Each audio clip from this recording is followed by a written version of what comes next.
everyone, welcome to another stream on working on the school. Put camera on and you can see it's my ugly face again. Let me get chat up and see who's in. We've got no one but 3 Lakers. And I'll never, one thing I'm going to say on this stream now, I'll never make it. Hello, Mark. I'll never make a live stream subscriber only.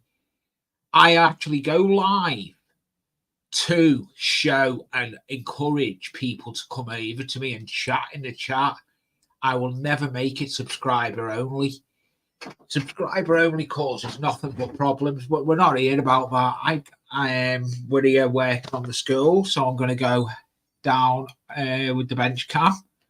So we'll change cameras, and as you can see, I'm going to get the light on the work I'm doing. I'm back working on the school again. And it's the reef on the school. Hello, Ian. Welcome. So first it was Mark Hemmeldown. He's another good channel, Mark Hemmeldown. He's got a loft layout. Go over and have a look at Mark Hemmeldown Railway. He's got a brilliant layout. That layout is lovely. I watched him through when he had a shed. Well, he was in the garage, I should say. And yeah, he put some good things out. So we've got the reef to do today. So we'll get the map. We'll get the instructions over. We're actually up to reef section. I've done the ridge. That ridge is in.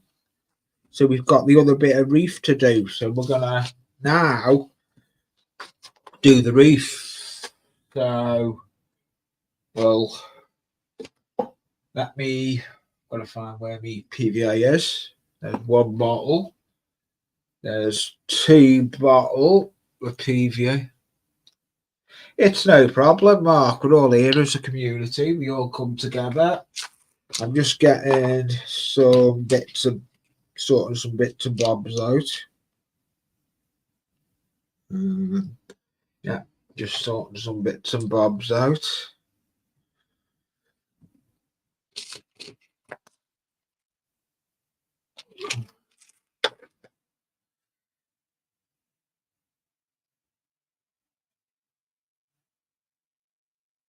Right, so I've got all the adhesives I need. So now we'll get wherever the reef is. We're up to. We've got the reef. That's what we're going to do. That piece of reef, it's here, so I'm going to move that to the back of my bench. And we're going to cut the reef out. So, oh, I need to change the blade. Hello, Dan. Need to change the blade because I was using it yesterday. It's got a bit blunt. I don't like the blade being blunt, so I like using fresh blades because they're better. Decent blades do better cutting, as we say in the hobby. You always use new blades. Never trust an old blade.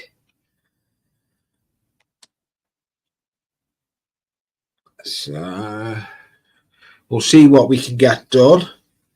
We have got a live stream tonight, and it is Anthony Dodge, the model train outsider. So yeah.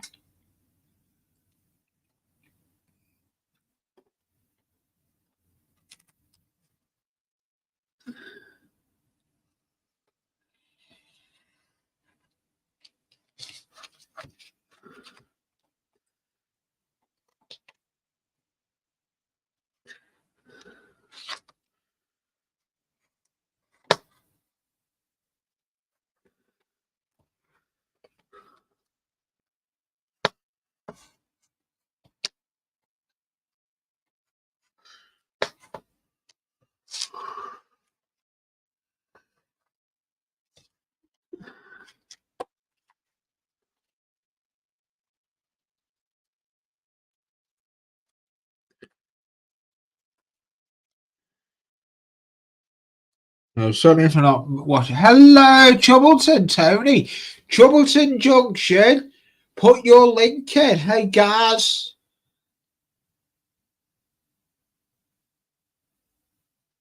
On the wall behind me.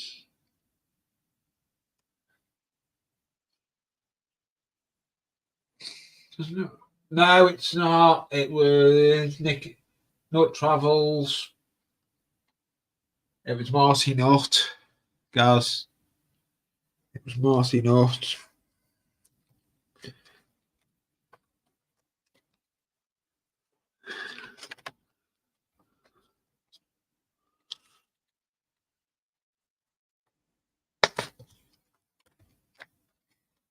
So yeah, we got that cut out.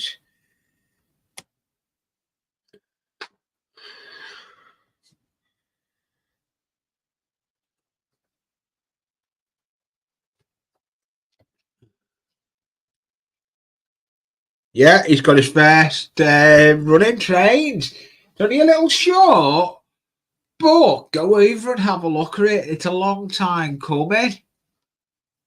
Yeah, I'm into me bikes, guys.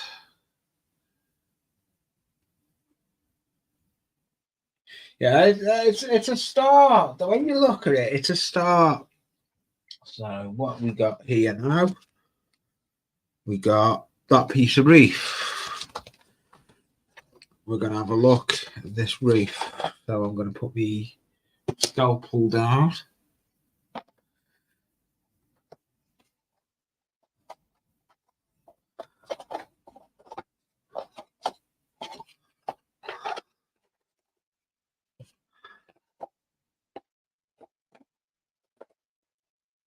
So we'll see. We're going to glue this down into place.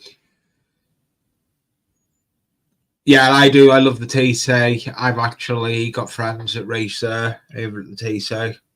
Got a couple of friends I know that do Southern. I've got some sidecar guys, are friends of mine.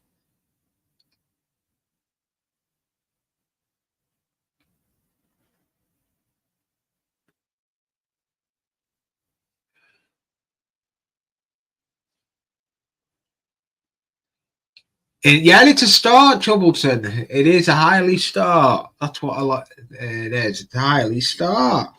You can't rush. It's like this build I'm doing here. You can't rush it. So we're gonna get this done. So,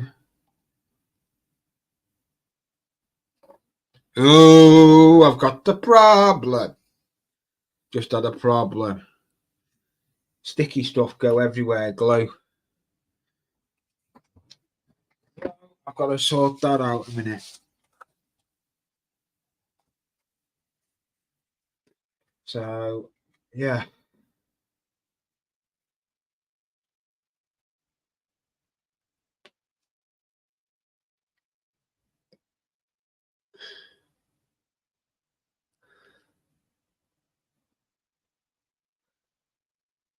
Oh, I can't use that bottle. This bottle is broke.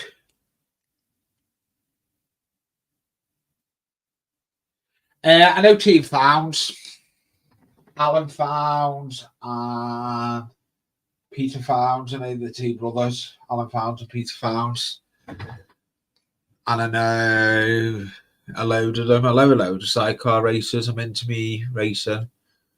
So, yeah. So I can't use that bottle. So that has got to be. I've got a problem with that bottle. So I'll have to use this little one.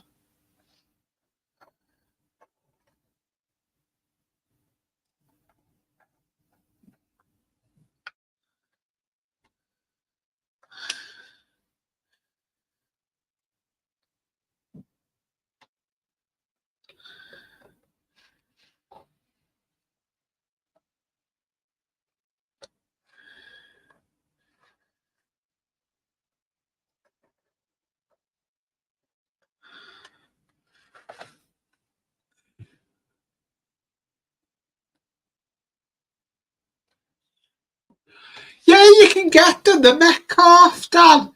Just type in Metcalfe. I'll put the link in. I'll try and see if I can get the link for you, Dan, if you want. They're them, the Metcalfe buildings. You may find the one you look, Lynn. Nah, take some guts, yeah. But I know Hodginson's lot. I know Rob Hodginson and his brother, Jamie, that's no longer with us. I know a load of them. I know a load of road racers. So I'm going at.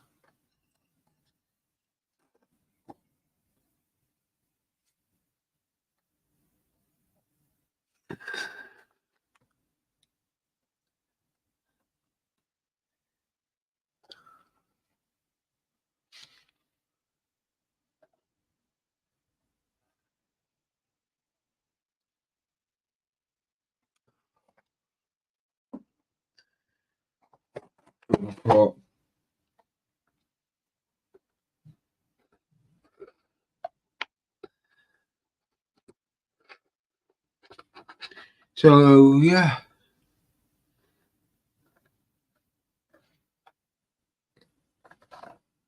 I'm sorry it's not my usual stream, but I'm gonna be messing around with my streaming. That's what my plan is. And there was no video this week because I'm not gonna be. I'm only doing one video a week, and that's me Monday. And then if you subscribe to me, you'll know when I bring other stuff out. Or just search to me.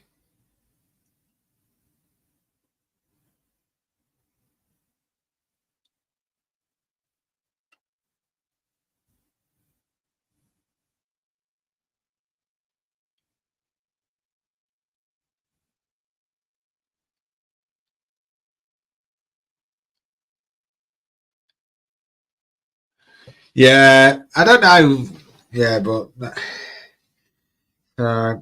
right. I think it goes that way. That goes that way. So we've got that reef on.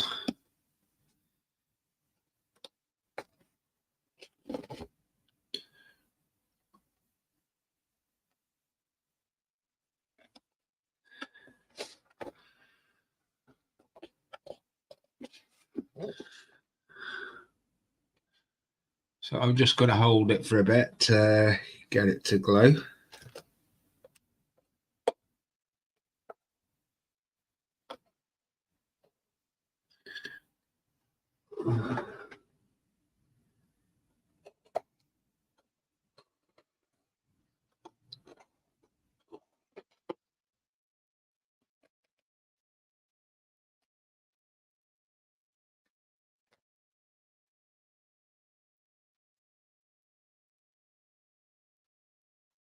Yeah, you'll probably find them, Dan. Let's have a look.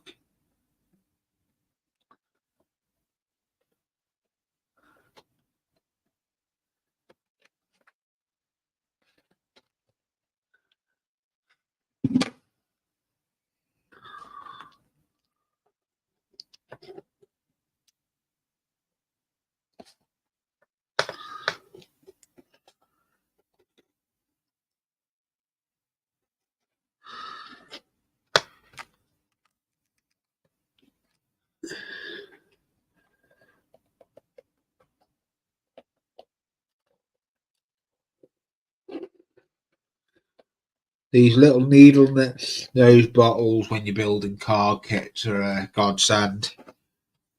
They are. So we're gonna.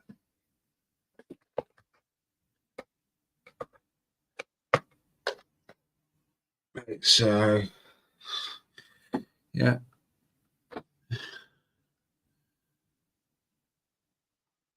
So what's everyone been working on? What is on the bench? What are you drinking while you're watching this stream? If you are not working on anything, you're just chilling out and got my stream on. So don't forget to smash the like button. It helps with my analytics and everything. I've got 11 watching, and don't forget as well, smash the like button. It helps with my analytics as well. So yeah, I'll never go subscriber only based.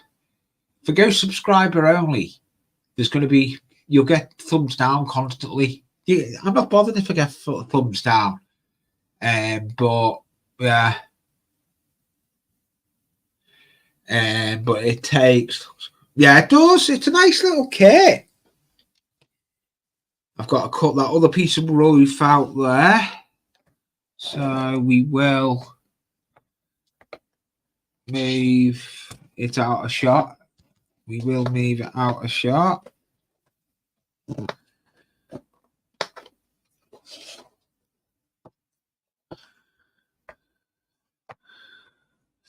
We will move it out of shot. I've got another roof to cut out. That is there. I want to find the little cut of wood. Got that one there. That little piece there. So where's my scalpel with my new one?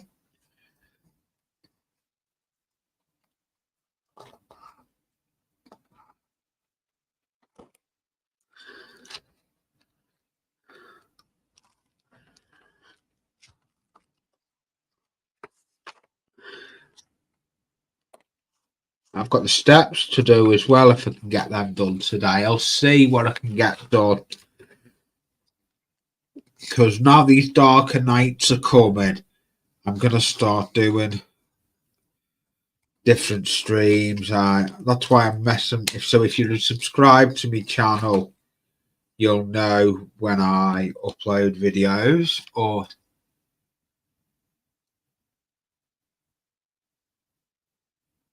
yeah, the low relief ones are good. And which ones did you do, Ben?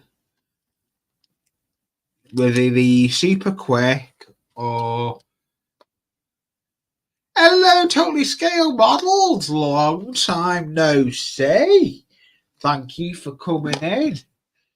I'm just cutting the reef. I'll move it back onto view, what I'm working on.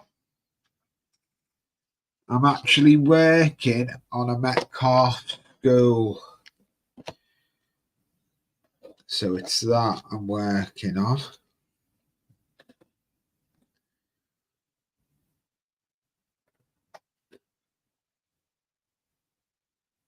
I will put the link in a minute. If anyone wants to come up and is at the bench, wants to come up and is at the workbench, I do put the link in.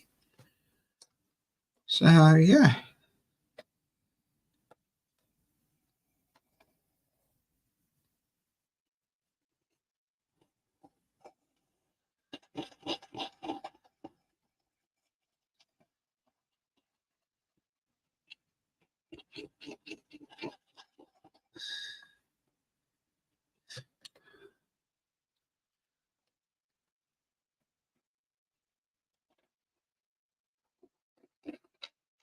Let me just put this glue on.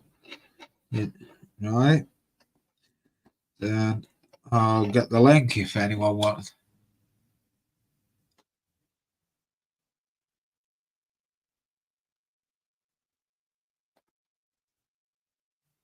Yes, I do, but I don't put it on my page. I do have PayPal, Tammy and Ray, but I don't make it known. I have got PayPal.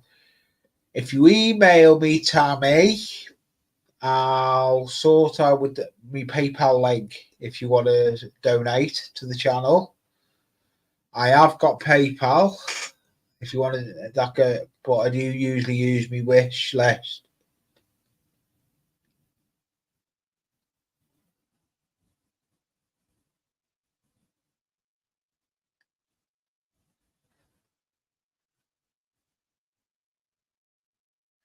Okay, yeah. Well, it chuck me an email, Tammy and Ray.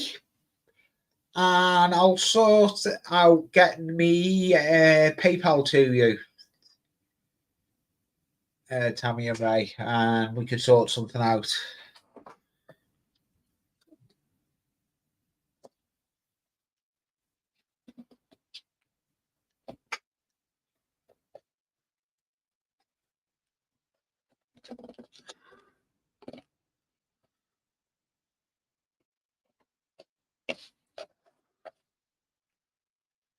So there we go. We've got that little bit of a refund.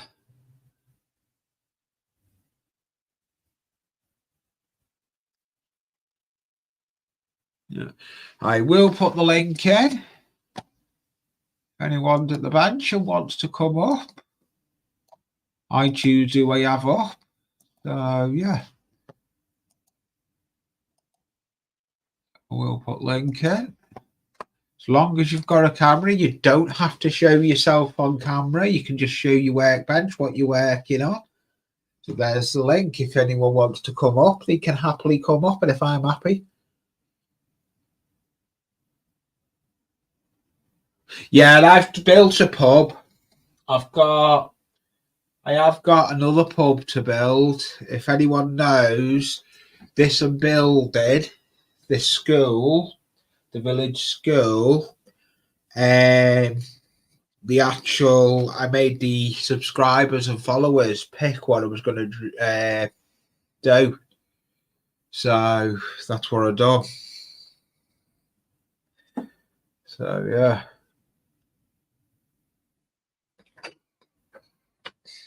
That's my cup of tea. Oh, I didn't have a coffee. I had a cup of tea.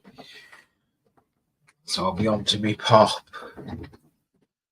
Yeah, I've built. Let me see if I can get it. I have built a super quick pub. There we go. Super quick pub. That's a super quick cat. That's a super quick cat.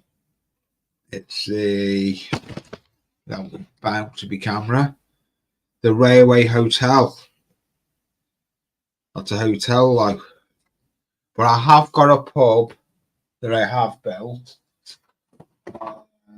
Yeah, I've got a couple of things I've built in the past. So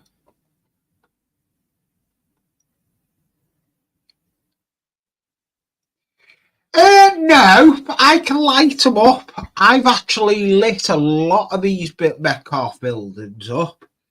I've got on the layout that's behind me on Alan Melwood layout. I have actually got a church doorway lit up.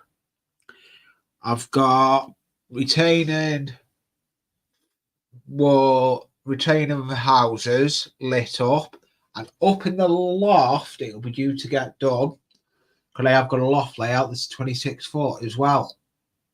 That is my loft layout, and that has got a church that's all lit up with a memorial garden, and that'll be getting done for Memorial Day on the 11th. The 11th day of the 11th month on the 11th hour for the remembrance. That'll be getting done. So yeah, there will be that coming on. So I'm going to.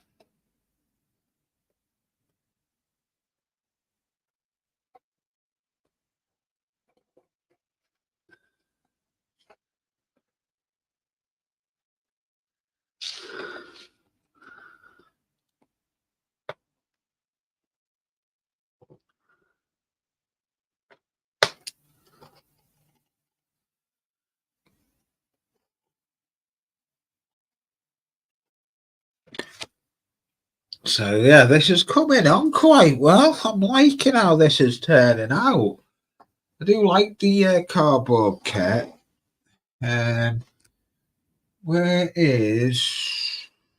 I'm trying to find something. Just bear with me. I need to just move some stuff around a minute.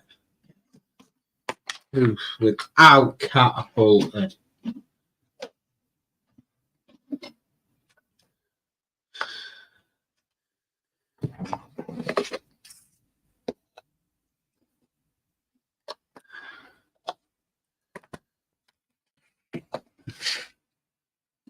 There we go.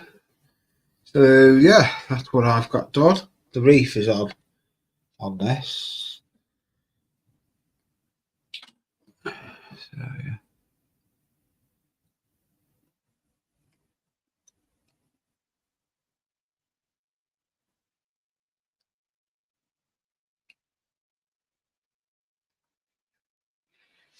What, we jumper?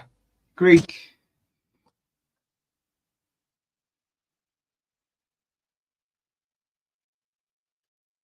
Yeah, it's a Green Army one I've got on there, Dan Ulster. It's lovely and warm. I love it. Yeah.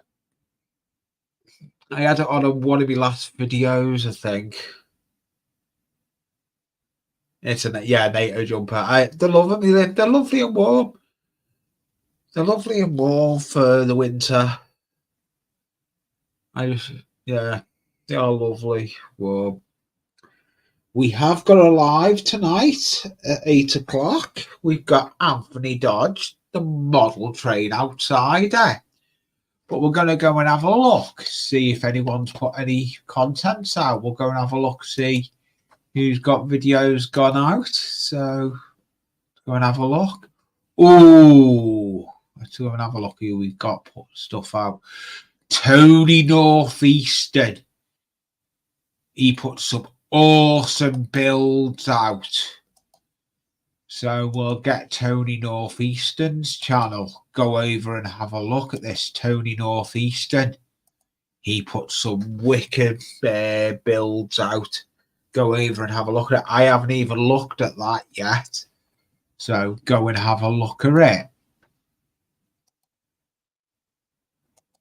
But we have got a live tonight. Yeah. There's Tony Northeastern.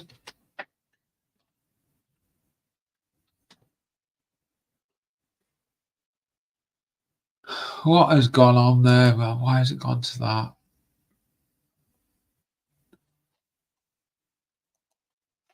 Oh, why is that?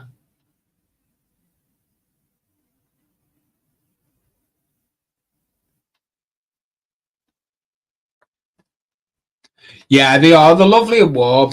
They are lovely and warm. Yeah, they are. They're lovely. I actually put a thin skin top underneath it, and it's warm. I can be in the hobby room, and I'm nice and warm. That's what I like to do. Because now the winter's coming in. Dark winter and dark nights. So yeah. So where am I up to next? Let me have a look. There's Tall chimney that slots into the hole. Yeah, that goes there.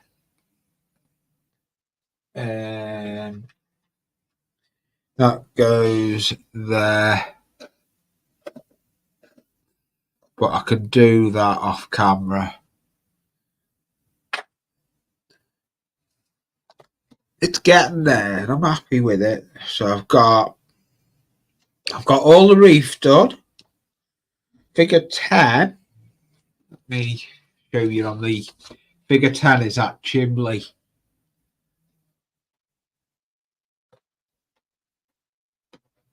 This figure 10 is the chimney, but I've got these little Bega boards that go on the front. So we'll get them done next. We'll crack on with them. When I find them.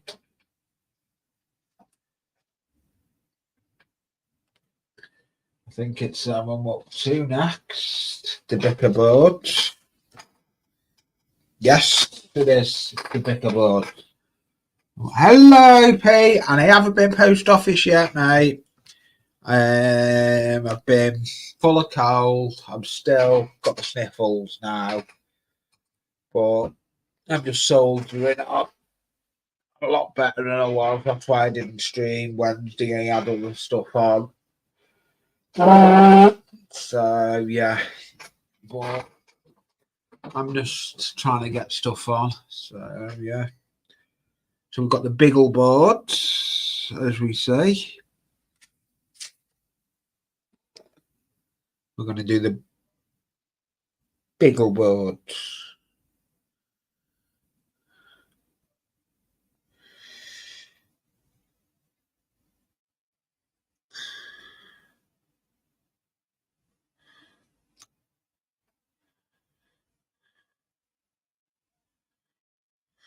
So we'll do these. You can see what I'm going to do now. I'm going to cut these out. I'm going to cut these out, so I'm going to need to find me.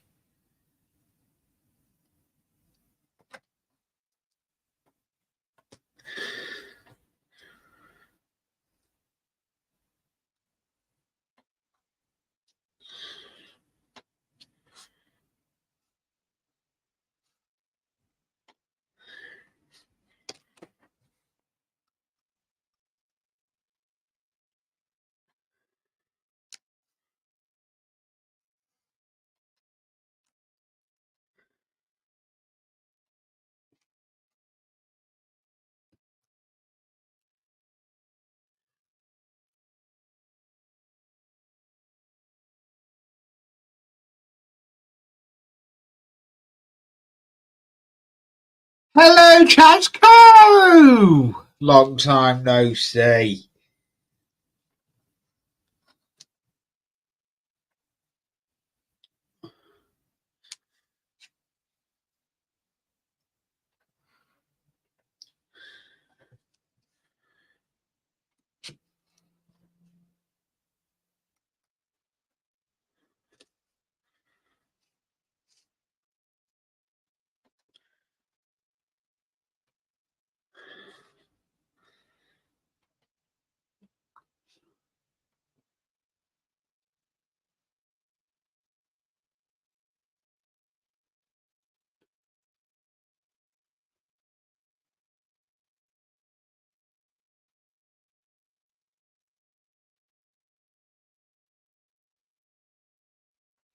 Okay, Tammy. What I'll do. I'll. Your email's on your about page, isn't it, Tammy? Yeah, because if you're on a mobile device, it sometimes won't show up. I have got a PayPal link. I'll email after the stream, so I'll just write a note for myself. Bear with me.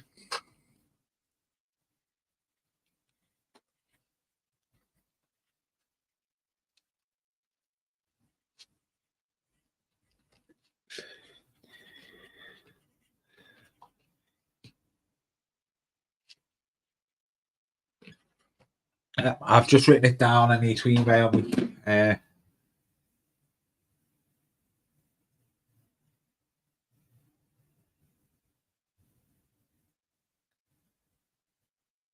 Yeah, sometimes your email just got it. Yeah. Okay, just chuck me an email, Tam, and I'll reply back to it with my link to me PayPal. I am going to be launching my PayPal on my page, but I've got to look into it. I want to do it how you do it, so it's like the email. So you've got to be you prove you're not a robot. I need to go and look at that, but it'll come together, as you say. Rome wasn't built in a day.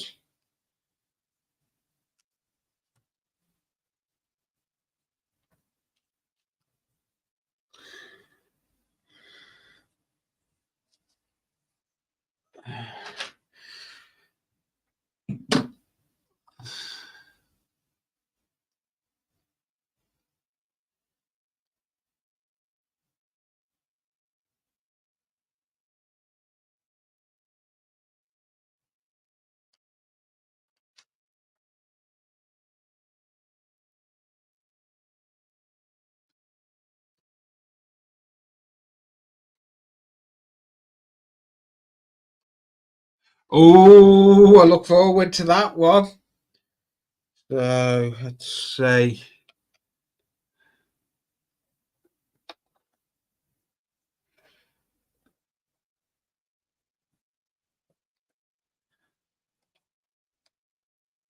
And what I'm going to do here, I am going to put it on matches so it lifts up.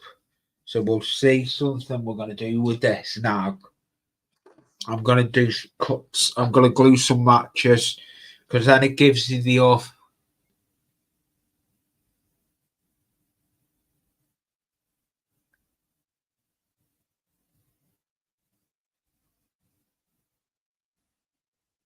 Yeah, it's not a royal snail. It's royal snail. It's not real mail. It's real snail. So yeah, I'm gonna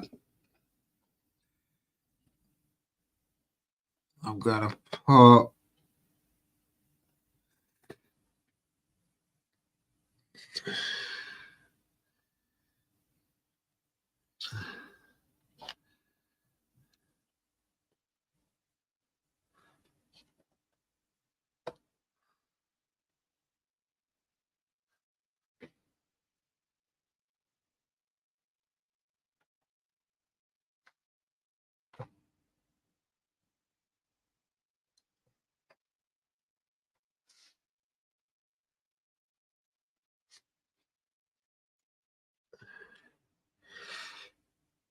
if anyone doesn't know what I got myself, it is brilliant. I got it off. I done a review on it recently. It's a little pretty death, but it fills all. It goes all sorts on it.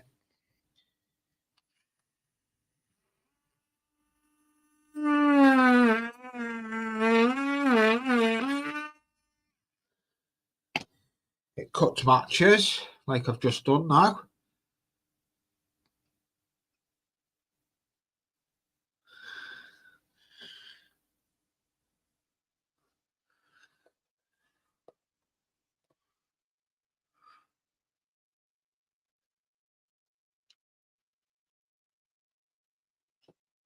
You know, needs cutting, but I'm not going to use that spinny. I'll use the track cutter, the little nippers.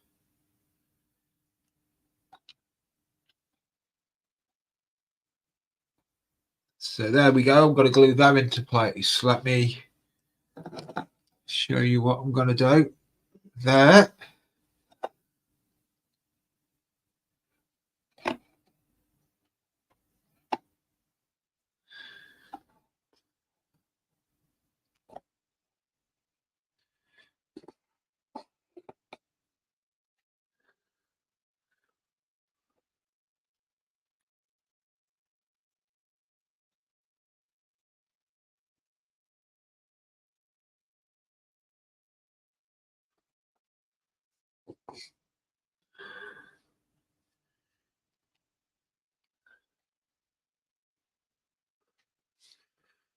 Let me get me little tweezers.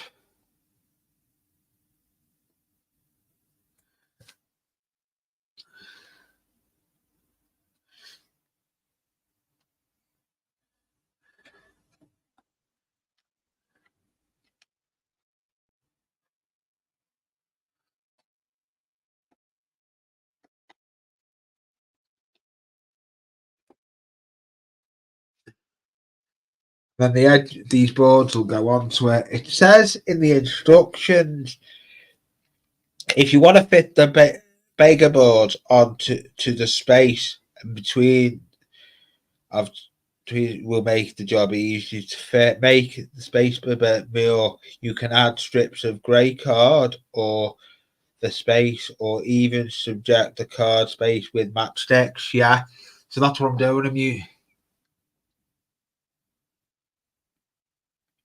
Oh, nice one. So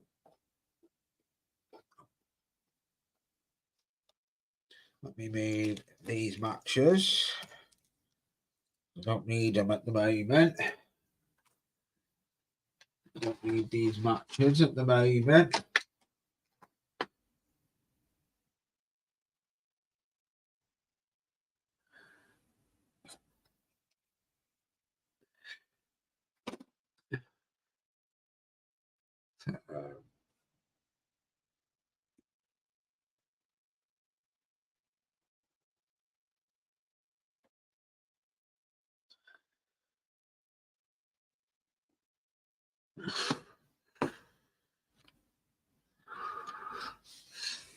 Tweezers. I don't want my bad tweezers.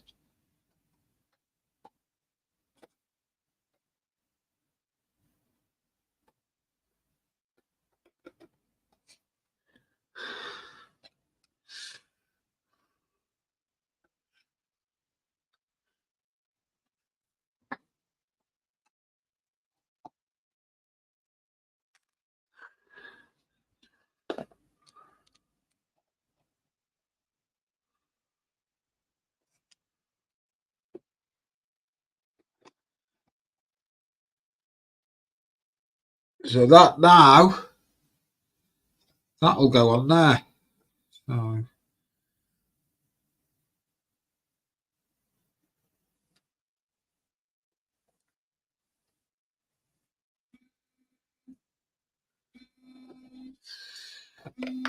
oh, Jackie's ringing me. Let me.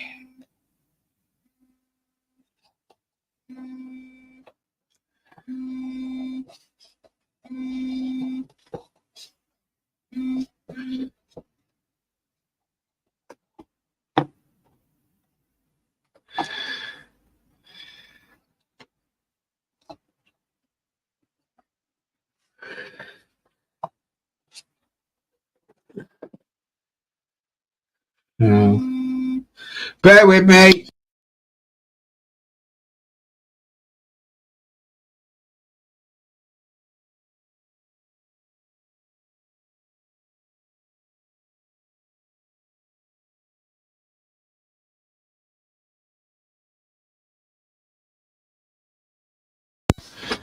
Back in a minute, just got to go and shut the back door. It's raining. It must have started raining before I looked out the window and went live. Back in a minute.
So, yeah, as you can see, going up.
Very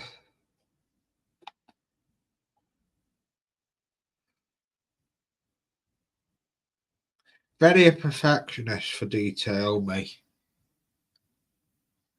No problem, Tom. I'll check that.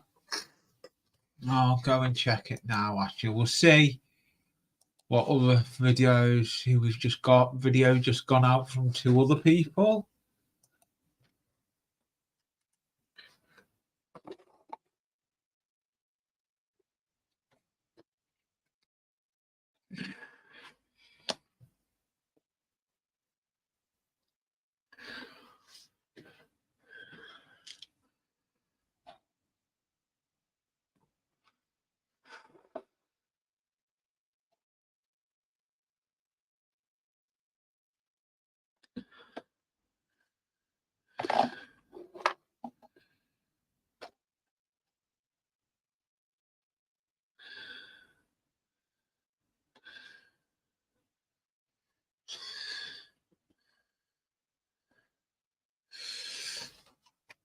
Who've we got 3 videos from?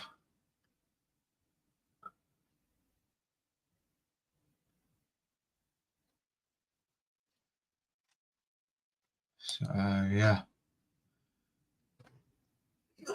I'm getting there with it. So we'll move that. I won't be doing a long stream. I'll probably go 2 hours. Oh, I bet. Hello, Wicked. If you scroll up, the link is in chat.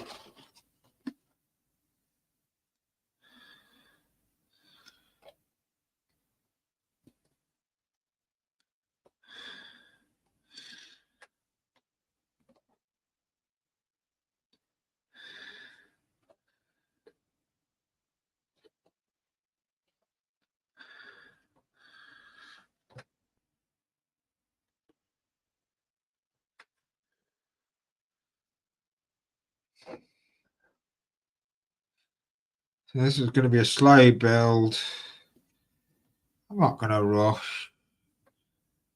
I don't see the point rushing.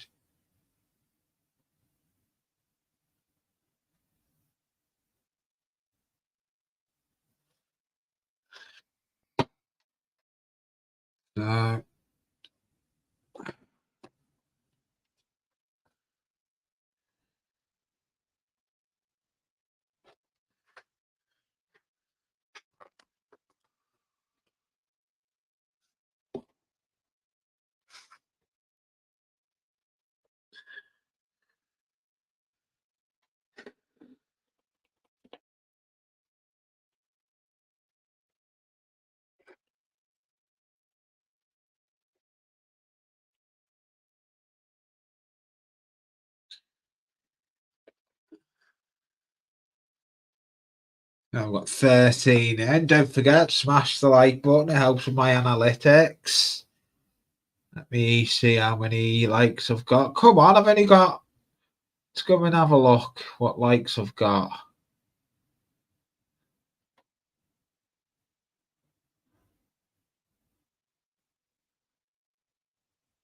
11 likes, 13 watch, and I'm happy with that. And I know it'll go up. It'll go up. It always does. I love doing what I do. 13. I see 13 as well, Wicked. I've just checked it on my other device. So, yeah, I see that. Hello, Lindsay. Thank you for coming in. Much appreciated, Lindsay. Hope you're doing well.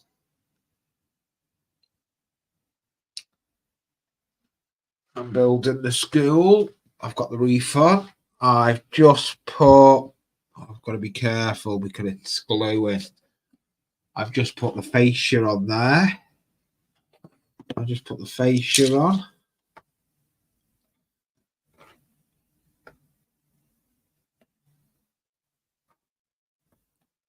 The fascias are all on. I've got the fascia to do on that side as well. and it's a slow process with the fascias. I have got the steps to build, but they're not in the step yet, so I'm not rushing this build.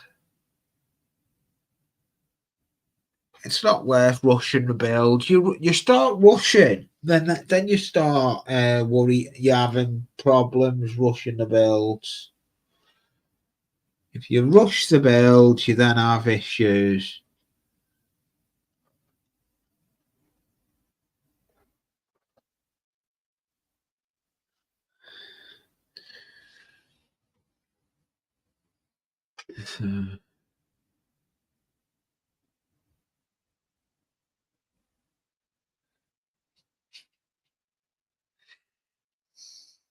I could do that. Yeah, I could go full detail on it.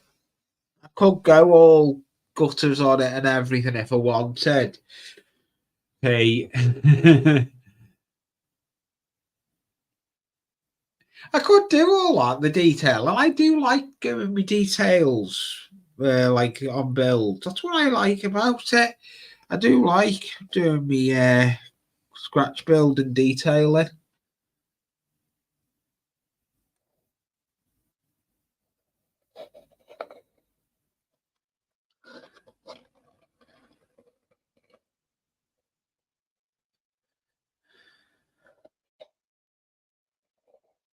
It is. It is interesting. I like with me scratch building. I'm waiting for adhesive to dry as well.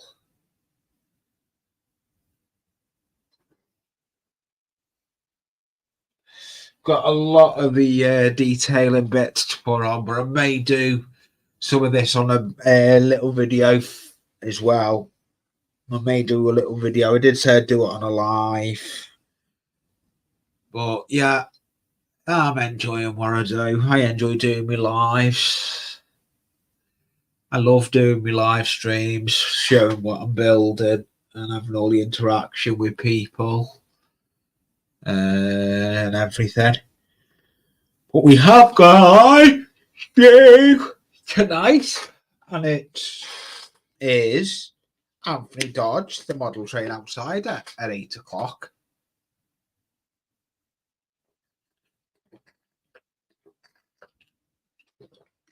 I know Jackie's watching, but can't comment. I've got to sort that. I will get it done. I'm putting my laptop in this week, and once my laptop gets done, I think I'm going to pass Jackie the laptop. It's going in Monday or Tuesday next week. It's going into the computer shop and going to get redone. And then I'll get it back and I'll pass it to Jackie for using. Hello, Pennies! Pit stop. Welcome. The link is going to go in if anyone wants to come up, because I am going to keep going for a bit. I'm in between. I'm going to go for a bit longer. So, yeah. The link has been posted if anyone's at the bench and wants to come up. So, yeah. You don't have. You can be working on anything on the workbench. You can work, if, like for Penny example, if you're home.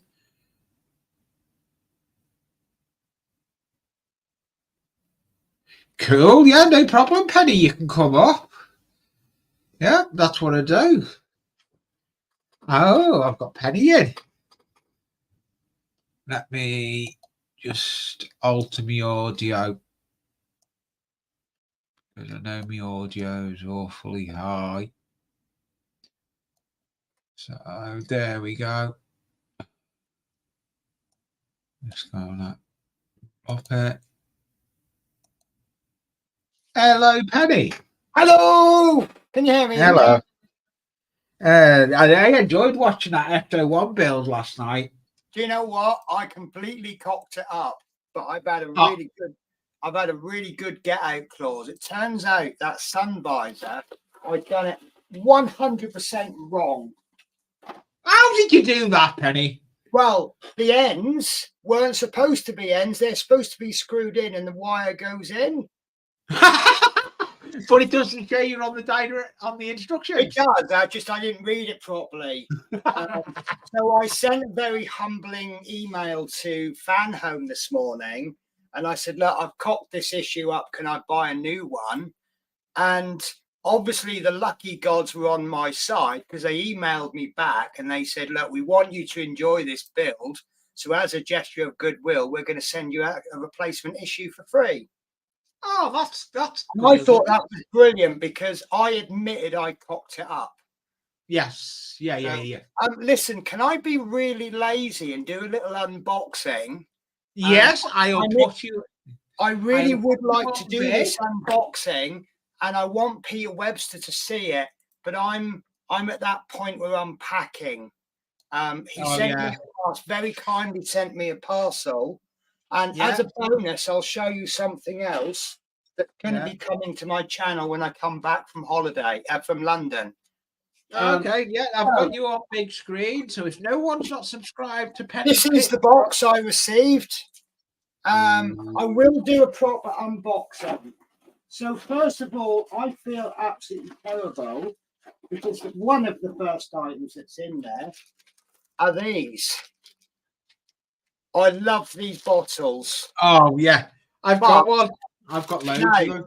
But it gets even better because I have so far a red one and a white one, which I use for paint water, which is my thinners, homemade thinners, and another one for water. And it's handy because I don't get the two muddled up because they've got different colour caps. Yes, that's the way to be, yeah. Now I'm starting to use white spirits. Yeah. Now I've always used white spirits in the hobby. Pardon? I've always used white spirits in the hobby. Yeah, well, until I did oils, I didn't use them either. But now I've got some black caps. So now I've got three colours. They are brilliant. So I'm not gonna try and thin my acrylic paints with white spirit, or I'm not gonna clean my desk with water knowing it's not gonna work. So three different colours. I'll tell you an idea as well with that, Penny. Yeah, and it gets better because he sent me a whole pack with a label on it. Yeah. I'm going to buy me own now. Ha! Yeah. He likes supporting a lot of people, though, doesn't he? He's such a nice guy, but yes, I mean, he sent me the bottles and they're fantastic. Yeah. But I'm kind of the mindset. I have a little bit more money than other people. You know, there's people out there that could perhaps appreciate his generosity more than me.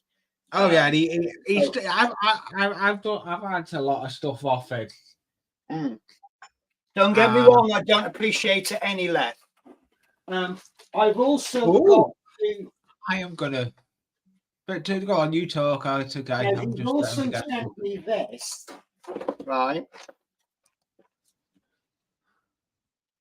Now I'm gonna say, right, this is a funny thing, right? I was going to say to him, I've got a better one than this. Don't think I don't appreciate it. Would you mind if I pass this on to someone else who would make use of it? And then also came in the kit, in the box, was a better nail drill kit than the one I've got. I think. I haven't had a chance to play with it. Ooh. So I'm going to give that a little play. The only thing there are instructions in it. The one that I've got, it's like that, but it has a wire on the end connected to the battery pack. Right. This one is a little handheld one. Now, this looks very similar. I will give this a try. This looks very similar to, I actually have, it looks like the Wow Stick screwdriver, but it's a drill. Yeah. And I bought it because it's very small and compact. And it fits like my, this looks like it's going to do the same thing. You've got a little battery pack, but I can't figure out, and I'll tell you what, nail files are always appreciated. I know this is Oh a yeah. I know this is a nail kit. Do you know what? Even these are appreciated. Oh I yeah. know, I've I got know this one. is a nail set, but I use these for nails. So, Peter, can I ask? Right, you don't mind. I mean, obviously, look, you've sent me 2 drills. You know I'm not going to use both. So I will be arranging, I will find someone. I'm not actually going to do a proper giveaway. What I'm going to do is I'm going to find someone. Have you got a drill, Lee? I'm assuming you have. I'll show you now. Let me No, if give you've you. got a drill, that's fine. I want to kind Yeah, of I've got that stealthily. one. I've got that one. I can put all the No, different attachments on I it. want to stealthily find someone who turns out they don't have a drill and Yeah. find out they're nice and then go, oh, can I have your address? I've got something I want to send you. Yeah. Then I pulled this out, black light torch. And I'm like, yeah, I can see where it's handy. I will probably won't be using it for a while. Then when I pulled this out, I remembered he said he was going to send me some UV resin. So he sent me Oh, the resin and he sent me the pen, the torch to cure the resin yeah. with. Well, you know who's using that recently, don't you? Mark Modge has recently used that Oh, on the. I'll be honest with you. I'm not out to start an argument. I don't watch Mark Mods. Okay. It's a long story. But yeah, I mean, but funnily enough, you know, when you see something that's really incredibly simple and you never really thought of using it yourself. When I do cockpit dials, I use gloss varnish, little dab Yeah. on the, and it makes it look like glass. And then I watch someone use UV resin, the one for nails. Now I've got loads of it because I do my own nails now sometimes. I thought, well, I've got some of that. And you just bung it under the UV lamp. I mean, I've got a UV lamp, but to be honest with you, for the amounts I'm going to be using, that's a lot better. Yeah. But I keep saying to myself, I want to get one of those. yeah, The resin. I wouldn't use this for my nails, and I wouldn't Yeah. use my lamp for my models just because of the amount of hassle. But Oh yeah. right, can I show you this? This is under test. Right. Oh, go on then. Yes, you can. Well, as far as I'm aware, this is an exclusive. This is an upcoming Kickstarter. Right, I'm going to be absolutely brutally. I haven't tested it yet. I've just had a look at it. I'm going to have to switch my camera in a minute. So I had a guy email me and he says, oh, I like your channel. I love your passion, blah, blah, blah, blah. I'd like to send you something. And then I thought, yeah, that's a scam, isn't it? Because he kind of went a little bit overboard with, oh, I watch how you're really passionate about the makes that you do and this, that, and the other. And I thought, okay, right, well, I'll see where this goes. And I just watched a video about one of my 3D printer subscriptions. He gets, because he's a massive channel, he gets loads of stuff to review. And the latest scam that's going round is, we'd like to send you this item, please pay for postage, and then the item never comes. So I thought, oh, maybe it's one of those. But I thought I'll go with it. And he didn't seem to be asking for anything. So when he asked me for the address, and I got told off by the hotel staff because I gave my home address. And the woman at the hotel, she went, you're stupid. You should have used the hotel address. And I went, yeah, fair comment. But about a month went on, didn't hear a thing. Then about a week ago, the guy sends me a tracking, Royal Mail tracking number, which again, I now thought that was suspicious because it ended in GB. You get a Royal Mail tracking number that ends in GB, it means it's been posted from the United Kingdom. And this guy's in China. Right. But the one that's keeping the light on is the fact that there is a Kickstarter and there is he's got some really nice product information. However, this came today. Oh. So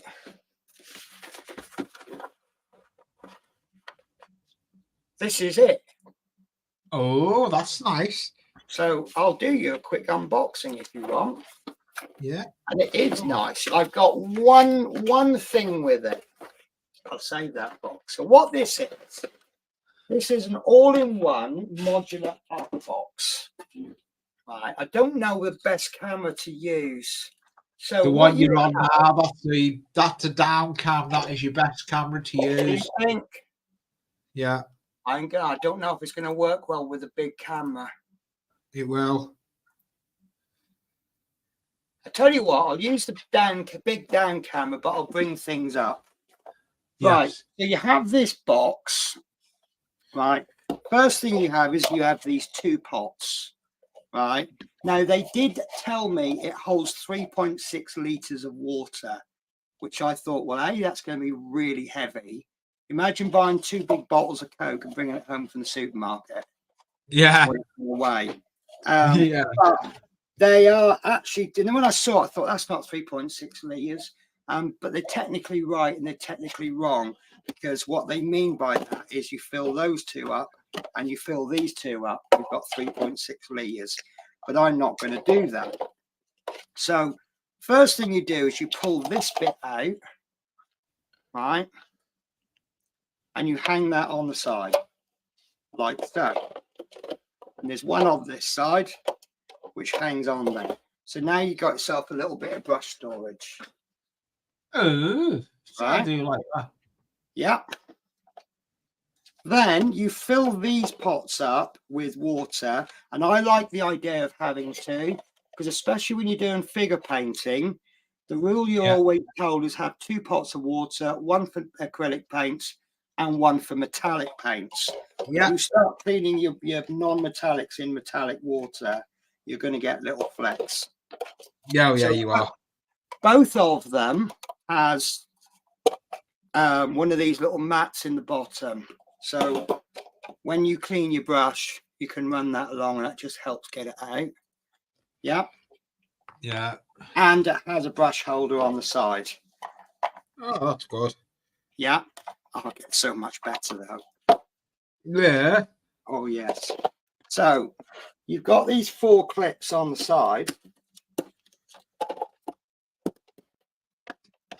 And they contain these 4 boxes on the bottom. I will show you this one first. So you get 2 of these, right? And this is a paint storage. Put your oil paints in there. So instead of having, because you know with us, oil paints last us ages, doesn't it? Oh, yes, it does. So rather than carrying these paints, hang on, sorry.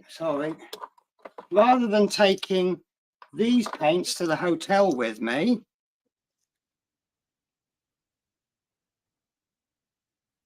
Yeah, you can put them in there. Yeah. You've lost sound.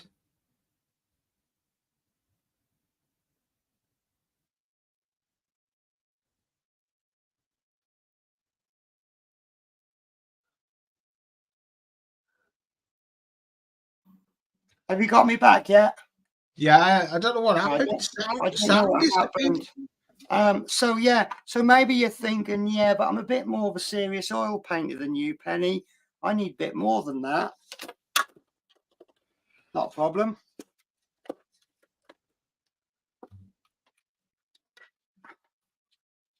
Is that enough for you? Put 2 together. Yeah. So this is the bit that I like.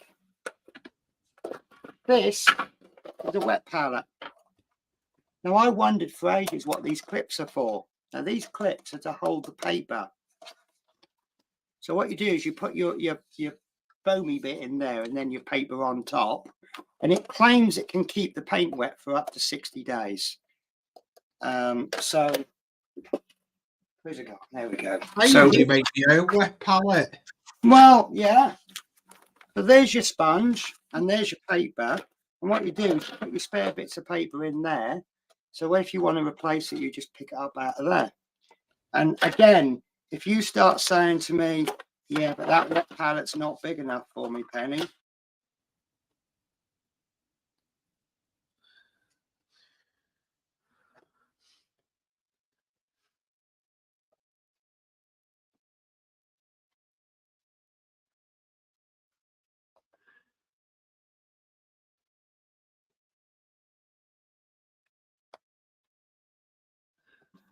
I don't know what's going on with my sound. It keeps putting me on mute. So yeah, so they're comparable. Yeah, and I'm on StreamYards, and you're used to Melon, aren't you? Yeah, but I've always done well with StreamYard. So what? Yeah, I've had no issues with it. I love it. Yeah, I do. Right, I've lost who we are. So yeah, so what I'm going to do is I'm going to do some filming on it before I go, and I'm going to set this pallet up again because this is the current benchmark for wet pallets. This is what all the pros are using, and it says that it'll keep stuff wet for up to 60 days. Well, I'm about to go away for 3 weeks, aren't I? Yes. So what I'm going to do is I'm going to set my red grass gained one up. I'll set these two up, and I'll put some paint into each of the wet pallets, and I'm going to leave it at home, and I'm going to bugger off for 3 weeks, and then when I come back in 3 weeks, I'll have a look at it, and we'll see if the paint's still usable. I think it will be. Yeah, well, we'll see. I don't see any rubber seals, but they clip. But I love the way these clip. Are the airtight? Yeah. Well, look. What happens is they've got a two-way clip. They're going to be fine. As you clip them, the sides of the clip clips on the side there, which locks it in place. But also, each of these has a little cutout. So as you put it, it locks that lid in, and it goes into the side. So it's locked in. There. And then the actual that bit's got a little cutout in it as well. Yeah, so in it goes. And I haven't been paid to receive this. I've just received it for free. So I've not been told to say anything specific. No. So I will be. We love free gifts, though, don't we? We love free gifts, and I especially love free gifts where I'm not under obligation to say anything because I can let loose. I mean, I've only seen this for a short space of time. The only criticism I have of it is obviously I love this little handle. That's really handy, but I would like to see some kind of lid to go on the top. But they're suggesting using this as water. Personally, I think you can dump various supplies in while you're working. But yeah, it's brilliant. I really do like it. I don't know how much it's going to be, but I will certainly, like I say, I'll be honest with it. But so far, I can't fault it. The only thing I haven't got is the price, so I can't say would I buy it at that price. But it's well made, not even nasty. I've got 15 thumbs up and only 13 watching. That's not bad. I'm happy with that. I'm sorry. There you go. It's fine. It's fine, mate. I'm not interested. Listen, if you invite me on your channel, at the very least I can do is give you a thumbs up. Yay! I have it. Yeah. I love having it. That's why I have open panel, and I do not have subscriber only mode because I'm here to show people what I build. I like the comments and everything in the chat. People out there that do subscriber only mode, I've done it. You get nothing but haters on the subscriber only mode.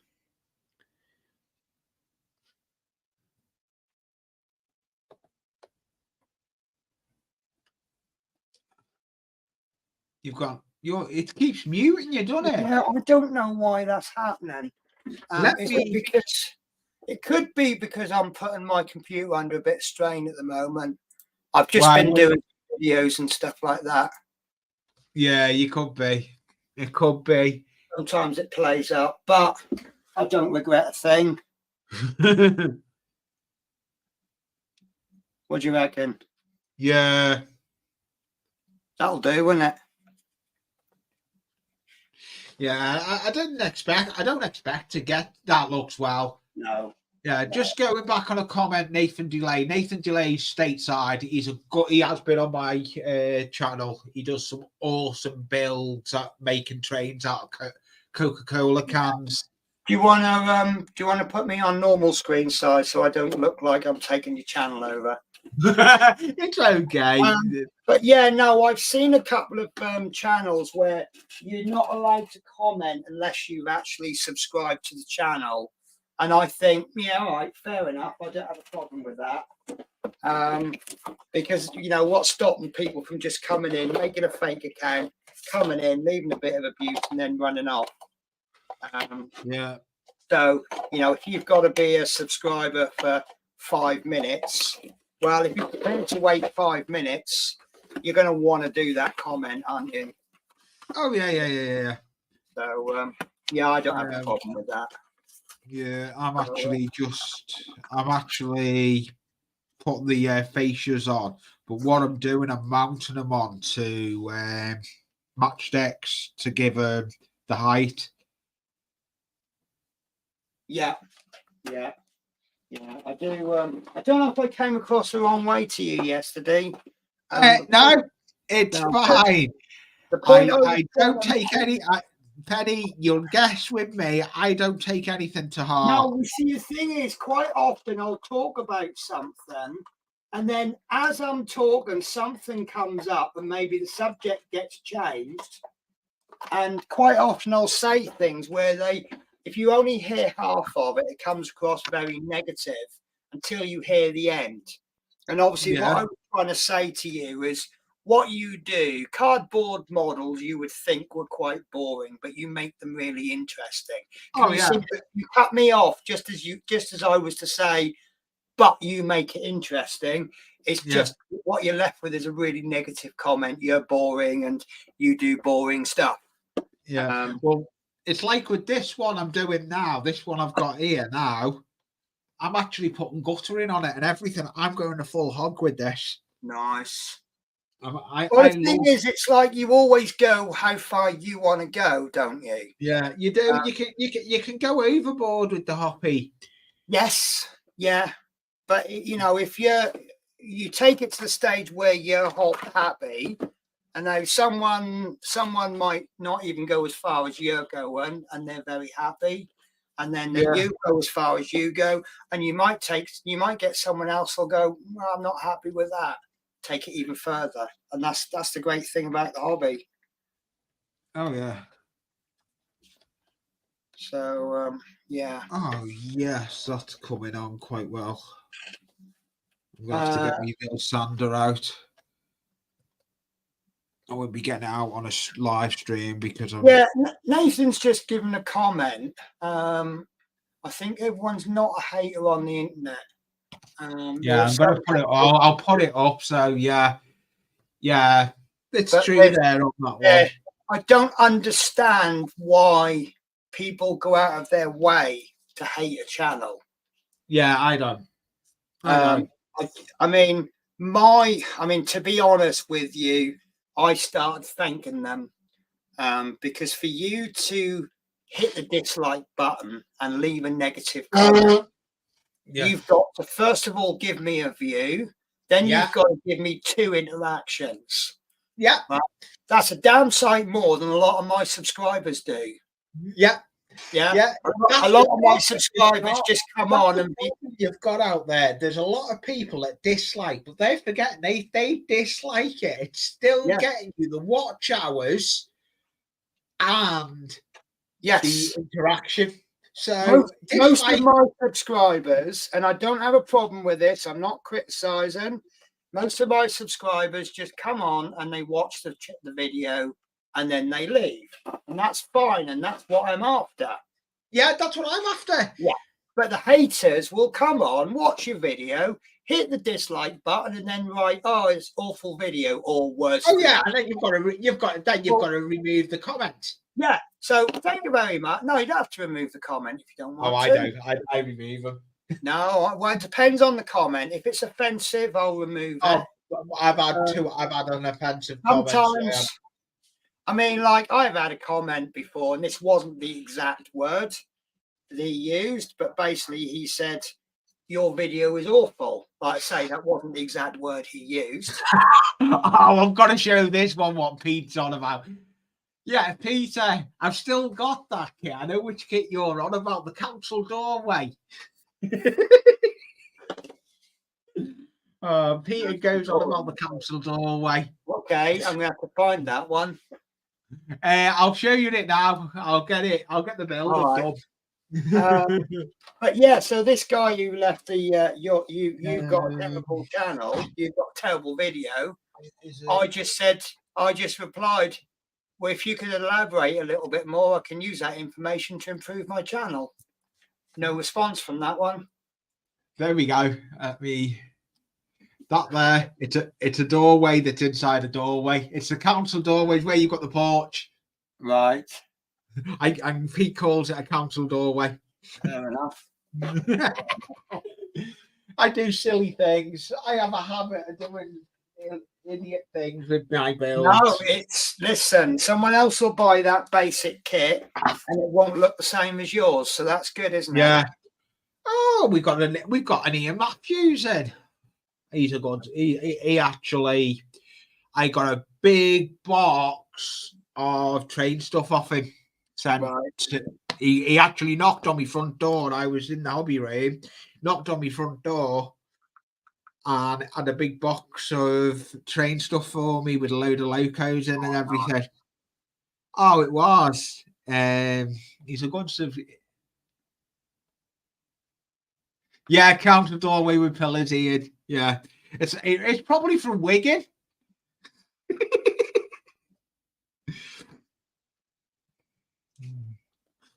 I can't do much more on this now, but I'm waiting for them to dry. Yeah, are you away tomorrow? Are you, Penny? I am. No, I'm working tomorrow. They've been slightly mean to me. They've given me 2 days off, then a day in work, and then I travel. They've given me a late train journey, which I'm not happy with. Yeah, especially to London. Yeah. Well, I said to my boss earlier in the week, because I've got to be in bed I think I've got to be up at 4 a.m. on the Monday. So I've got to be up at 8 o'clock. Got to be in bed for 8 o'clock. And I went to see him and I said, is there any chance you can get me a right early train? I've seen one at 7:30. With me, only you can come up with that one. Only Wigan, maybe in Wigan, it may be scaffold and pearls instead. Yeah. He's funny. So with me not finishing late on Saturday and the clock's going back, giving me an extra hour's sleep, I could actually be on the 7:30 train, no problems. So he said, well, I don't actually get the times. He goes, they book it through an organisation and they just say, oh, I need a train ticket. So he's given me 11:30 from East Kilbride, which is an hour later than he normally does it. So I'll be pulling into... Thanks on that one, Ian. So I normally get into the hotel about 5 o'clock. I'll be pulling into Euston at 5:30. So I'll probably be in the hotel. I know someone that drives, works on the trains round that way. Yeah. Pancreas and all that. He drives the trains. Well, one of my bus route services at Euston. Yeah, I've got a friend of mine, Ivor Junction, Danny. He drives for the trains. Is that his name? Ivor Junction. It's his YouTube name, but his name is Danny. I was he used to be on. He used to be on the. He's gone on the. He's doing a. He used to be on the. He's gone on the Dirty Diesels now, and he's not. He's not looking forward to it. He's doing a 2-hour trip there and a 2-hour back, so 4 hours. He's not looking forward to it. He's a good subscriber of my channel. He's the one that bought me my second monitor. Nice. Oh yeah. Well, I'm looking forward to starting on my dad's next in 3 weeks. Oh, I've got this project that I'm on at the moment.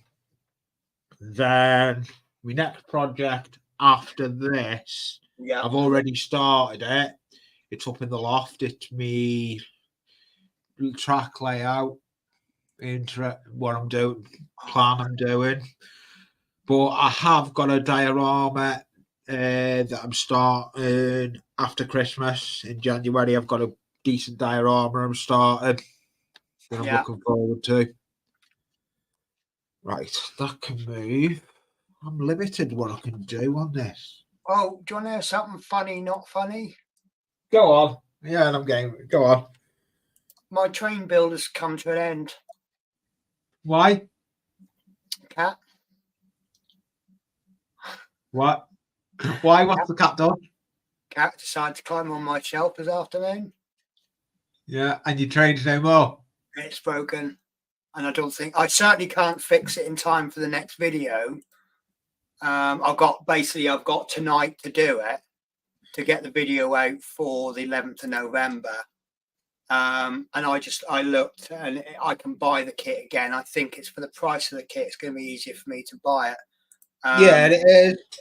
Sometimes it is. In the long run, it's worth it. I don't know whether to. I've got a video coming out tomorrow. Is the locomotive stages 4 and 5, part 1, and then in 2 weeks we're going to have what I call a Loco No More. I don't know whether to take down the one that's going to come out tomorrow and then release the Loco No More one tomorrow. Up to you. Do it. You can leave. Am I leading people on by having the next video come out? No, not really, because it wasn't your fault. You had the mishap. No, I mean, there's still techniques and things that I've used. And then because I don't just do the videos for you guys, I do the videos for me.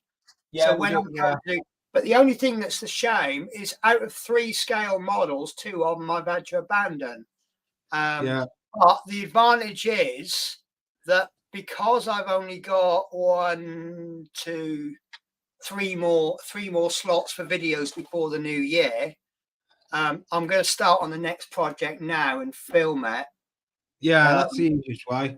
And then release that in January, and then I'll probably be about 4 videos ahead of myself.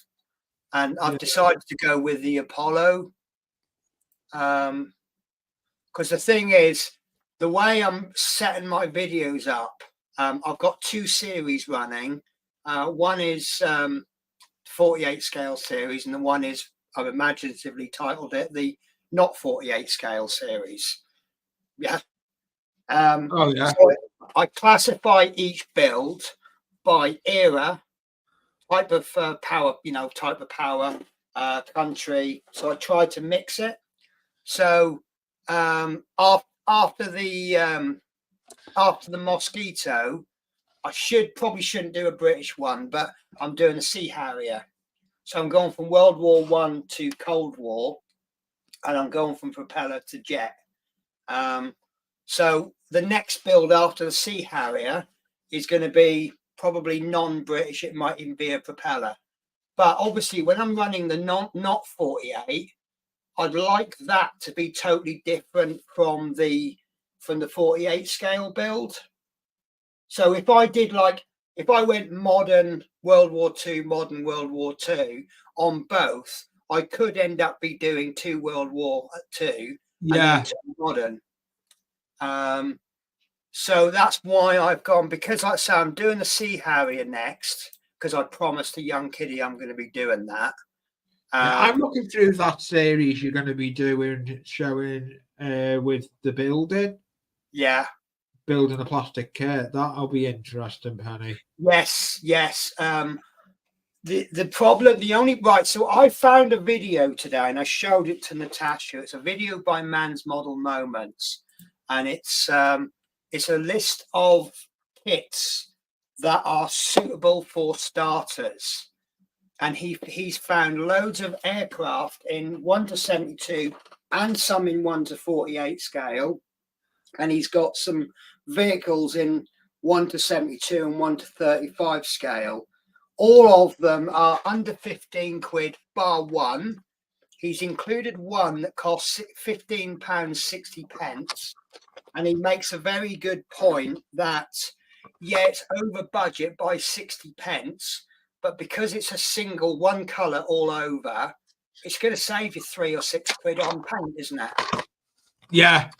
So 60p to save yourself 6 quid. Yeah, that's all right. And he's simplified it. He's not put, like, for example, Messerschmitt 109s in, because you got the complicated colour scheme that needs an airbrush. So he's put a couple of Mustangs in because they're just all over silver, you know, things like that. And Natasha, see, this is the thing, right? Something we learn as bus drivers. I don't know if you've ever come across this. Have you ever heard of consciously and unconsciously competent and incompetent? Yes, I have. Yes. Right. So, do you mind if I explain it? Yes, I know. Right. So, guys, right, before you've driven a car ever, you know, you've never ever got in a car, you don't know how good or bad you are. You assume you're not great, and that's what's known as unconsciously incompetent. Right? You don't know how bad or good you are. Once you get into a car and you drive it, and then you realize how bad you are, you then go up to consciously incompetent, meaning you know how bad you are. Then when you pass your test, you become consciously competent, i.e., you know how good you are. Then what happens is, as you carry on driving, you start doing things without thinking. And that's what's known as unconsciously competent, right? And that's when you become dangerous. Now, if you apply that to scale models, so you always want to keep yourself at consciously competent. You want to know how good you are, right? If you do it without thinking, you start to make mistakes, which is what I did last night with the Ecto 1. I just went autopilot. Now, Natasha is at the consciously incompetent stage, the very first stage. She's never touched scale models. Yeah, I think she can do it. Yeah, she's got a little bit. If she can get that diamond dot pen and go diamond dot. Oh God, yeah. The thing is, it's already skills she already has. Yeah, now, she's got skills there. I thought that. Do you know she can diamond paint with tweezers? Yeah. Now I've given that a go. Yeah, I actually never thought I'd be where I am with my channel. When I first started my channel, I started it as a vlog for the loft layout. Oh, God, didn't expect to be sitting on the workbench what I'm doing now. No. Do me how-to videos on making cheap scenery and everything. I didn't expect to get. No problem, Pete. Thank you for coming in. I remember when I got 150 subscribers and I was well over the moon. Oh yeah, I was when I got the subscribers I got. I didn't expect to get where I am. I know I'm going in the direction. Yeah. Where was it? Nathan Delay put a comment in. Let me see if I can find it. Over me 1,000 subscribers. I'm going in the direction for me 1,000 subscribers. I'm not bothered if I don't get me 1,000 subscribers. No. But I am getting the watch hours. I am getting them. Yes. Yeah. You don't need 1,000 subscribers. Well, actually, you don't need 1,000 subscribers to get watch hours. No, you just need some good contents going out there. My personal self-criticism of my channel is that I think my videos are too long. and people don't watch them all the way to the end. Yeah, but that's catch-22 in the long videos. If you do, it's like with me. I do how-to videos. Some of my how-to videos are too long, but if you do them too short, You they're don't not going to see to. what you're doing. Yeah. So it's a catch-22 with it. This is the thing. It is Then catch-22, there's and times you when I think, enjoy the long videos, watching long videos myself. But yeah, if you'd have told me 2 or 3 years ago that I would have over 700 subscribers, I would start a live stream at 8 o'clock, and 4 hours into the stream, I'd still have 7 viewers. After midnight, I'd have yeah. Is that what time you went to last night? I had a bit of a long one last night. I've done it. I'll be doing it Sunday. Yeah, but no, what did I do last night? No, I did 3 hours and 56 minutes. Yeah, the longest stream I've done 4-hour streams. Well, so actually that helped me, because I've always said, because the thing is, we're doing a live show, you need to carry the show going. And that means you react with the chat, you tell people what you're doing, etc., etc. And since having Natasha stream with me, the banter that we can throw off each other, it keeps the show going. And it's the kind of banter where I can get heads down, building or making or whatever. I haven't got to keep looking up, and we can keep it going. And I've always said I need a second person on the stream to carry that show with me. Now, poor old Natasha wasn't well yesterday. I assume she wasn't well, because it's not like her to miss a show. And I sent her the link in good time, and she never came on the show. Turns out she had a migraine. But I carried that entire show on my own, and that's the first You've time. done well with that. I do it. I carry the shows on my own. I go there. Hi, Mark, Blue Streak. Hello, Blue Streak. But yeah, I never believed I could do it. Now, yeah, he's doing some good builds. Blue Streak Customs. He's just finished. Yeah, the Cutty Targa build. He done it on my live stream. He's just finished it. Considering he dropped it off the workbench and smashed it, he damaged a load of it's all the rigging on it and everything. He's lucky he's got it rack built. Nice. He usually comes and joins me on a Sunday, on my Sunday stream. Yeah. Well, I'm playing around with my streams at the moment, if anyone knows. I usually go live Wednesday. I changed my Wednesday stream to today. I'm actually seeing, with the Dark Knights now coming in, I'm trying to feel around for live streams to see what's going to work out the best.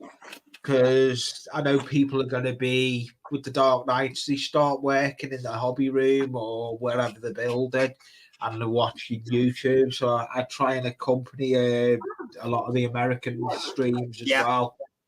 Do you know what? In my heyday, when my channel was flowing before, I used to look at my analytics, and people used to come on to YouTube at about the time when my videos were being released. Yeah. Because I had everything at a regular time. So they knew there was a pre-recorded being released at 6 o'clock, and there'd be lives going live at 8 o'clock. And you'd look at the analytics, and you would see people are coming online, say 5:30 to about 7 o'clock, 8 o'clock. Yeah, mine is the same. Mine is the same. I have my regulars for my Sunday night stream. That's been a regular. I'll never stop that. If something works out on your channel, you don't stop it. You carry it. People know that if there's not a pre-recorded video released at 6 o'clock, there isn't one coming that day. Yeah, it's like with me. If say, for example, let's say I'm doing the Eddie Stobart, and I love that build. Do you know what? I absolutely love it. You won't see it for a while, but I'm up to the issue 105, I think. I'm watching who I'm watching doing it at the moment. I watch that many people doing the part work stuff. It's unbelievable. Yeah. Well, once I did that blind spot mirror, that of all things, because I've been saying, because I love doing the bus and I'm a bus driver, it's my build. It's like it was a build made for me. Yes. And I really loved that. And I'm not a trucker. And I really didn't. I mean, I can tell right from the beginning the Eddie Stobart was a really good build, but I really tried hard to resist admitting it's the best build I've done so far. And of all things that have tipped me over the balance, it's the angle of the blind spot mirror, right? If you look at where the driver's seat is and where the blind spot mirror is, if it went on 90 degrees, it actually wouldn't work as a blind spot mirror. It'd be more of a side mirror. Because they've done it at an angle, it is the perfect angle to catch that blind spot, which by the nature of a blind spot mirror is what it's meant to do. So I have now actually bitten the bullet and said, yeah, right, Eddie Stobart is the best build. I'm not happy. Why are you not happy? One of the windows has come out and I've now put the bottom on, so I've got to cut an hole in the bottom to repair the window. Is that a complete and utter disaster for you? Yes, because the bottom is a complete piece of card that I can't really get into, so I've got to cut an opening in it. So basically, I've got to make an escape hatch. Right. So are you going to convert that into make a story, or is that how do you do it? Are you just going to repair it and get on with it and hope no one notices? Or no, I'll just repair it because basically all I'll do, I'll probably do it on this stream. You'll see now. I'll get the scalpel. And I'll just so you're going to carefully cut and then repair? Yeah, I'll carefully cut and repair it. Basically, you'll see now. I just take the bottom off. Right. Oh, I'm happy now. I've just put my paints back in my paint case. Now, since I've been doing modelling, I've become OCD. My paints have to be arranged in number order. Oh, yeah, mine do. It's actually one of the reasons I'm not getting on with Citadel paints, because there's no numbers, they're names, and you have to group them in threes. Because, like, if you buy a red, you get a red base and 2 layers, or layer and an edge. So you have to put them by, like Avalon Sunset. I can't remember the name of the colours, but then you'll get a yellow and then a bright yellow. So you can't. Avalon Sunset, obviously, you'll put that before Mephiston Red, but then you might get like Fire Orange, and then it just throws the order out. But I like to have them arranged by colours. But all the other paints, like Metamias and that, they're all arranged by number order. And there we go. It's repaired. Oh, that was easy done. Yeah. That's what I like with the cardboard kits. That's why I like you, Lee. There'd be a lot of people out there that goes, oh, it's buggered. I'll put it in the bin. I'll buy another one and I'll start again. No, not you. You'll get in there and you'll repair it. I do. I love. I've got a train show. I'm going to May. No, right. November. I'm going to a Christmas train show, and I'll be videoing it. I'm going on a train to a train show. Nice. That's the only way to do it, isn't it? Oh yeah, and I'll be. If I went to a bus show, I would get the coach there. Yeah. We've got an actual tram and coach museum. But I keep saying to myself, I'll go and video it. Then we went into lockdown with the stupid show. Yes. And since then, it's not been open. It's been Skeleton Crew that's on there. Yeah. But I found out last month he had an event on there. I missed it. If I'd have known he'd have had that event, I would have gone it and got some content for the channel. Have you been to the train museum at York? No, I am determined to go because I want to go because the Mallard is at the York Museum. Yeah, well, apparently they're getting the Flying Scotsman in. Yeah, and I've heard that as well. Because well, the thing is, I didn't know that that was linked with the Transport Museum in London. Yes, it is. Yeah. So because I went to the Transport Museum, which is a fantastic day out, I will tell you. But it's free. Now it's telling me that it's free to get into the museum at York. Yeah. So I'm like, well, why have I not gone sooner then? Yeah. Yeah. Yeah. It's like I was hoping to go Telford. It's not. It's now not going to happen. I'm now not going. No, I really think Telford's not happening for me. I've looked into it, and the date for it, the week after it, I've got another event I want to do. So something's got to buy, and Telford's having to buy. The way I look at it, I'll go online. I'm going to go online and order me Outlaw paints. I'll go on and order the railway colour Outlaw paints. The problem for me, I've got two problems. One, it's a little bit complicated with work, but I did ask for the 11th off. Which, as always, I've been ignored on that one. My final week of work in London has come through, and hopefully no one from work is watching this stream, right? Because what I'm about to say will get me in trouble if they are. Right. Yeah. So they've got me to work on the 11th and the 12th, but they've given me Wednesday, Thursday, Friday.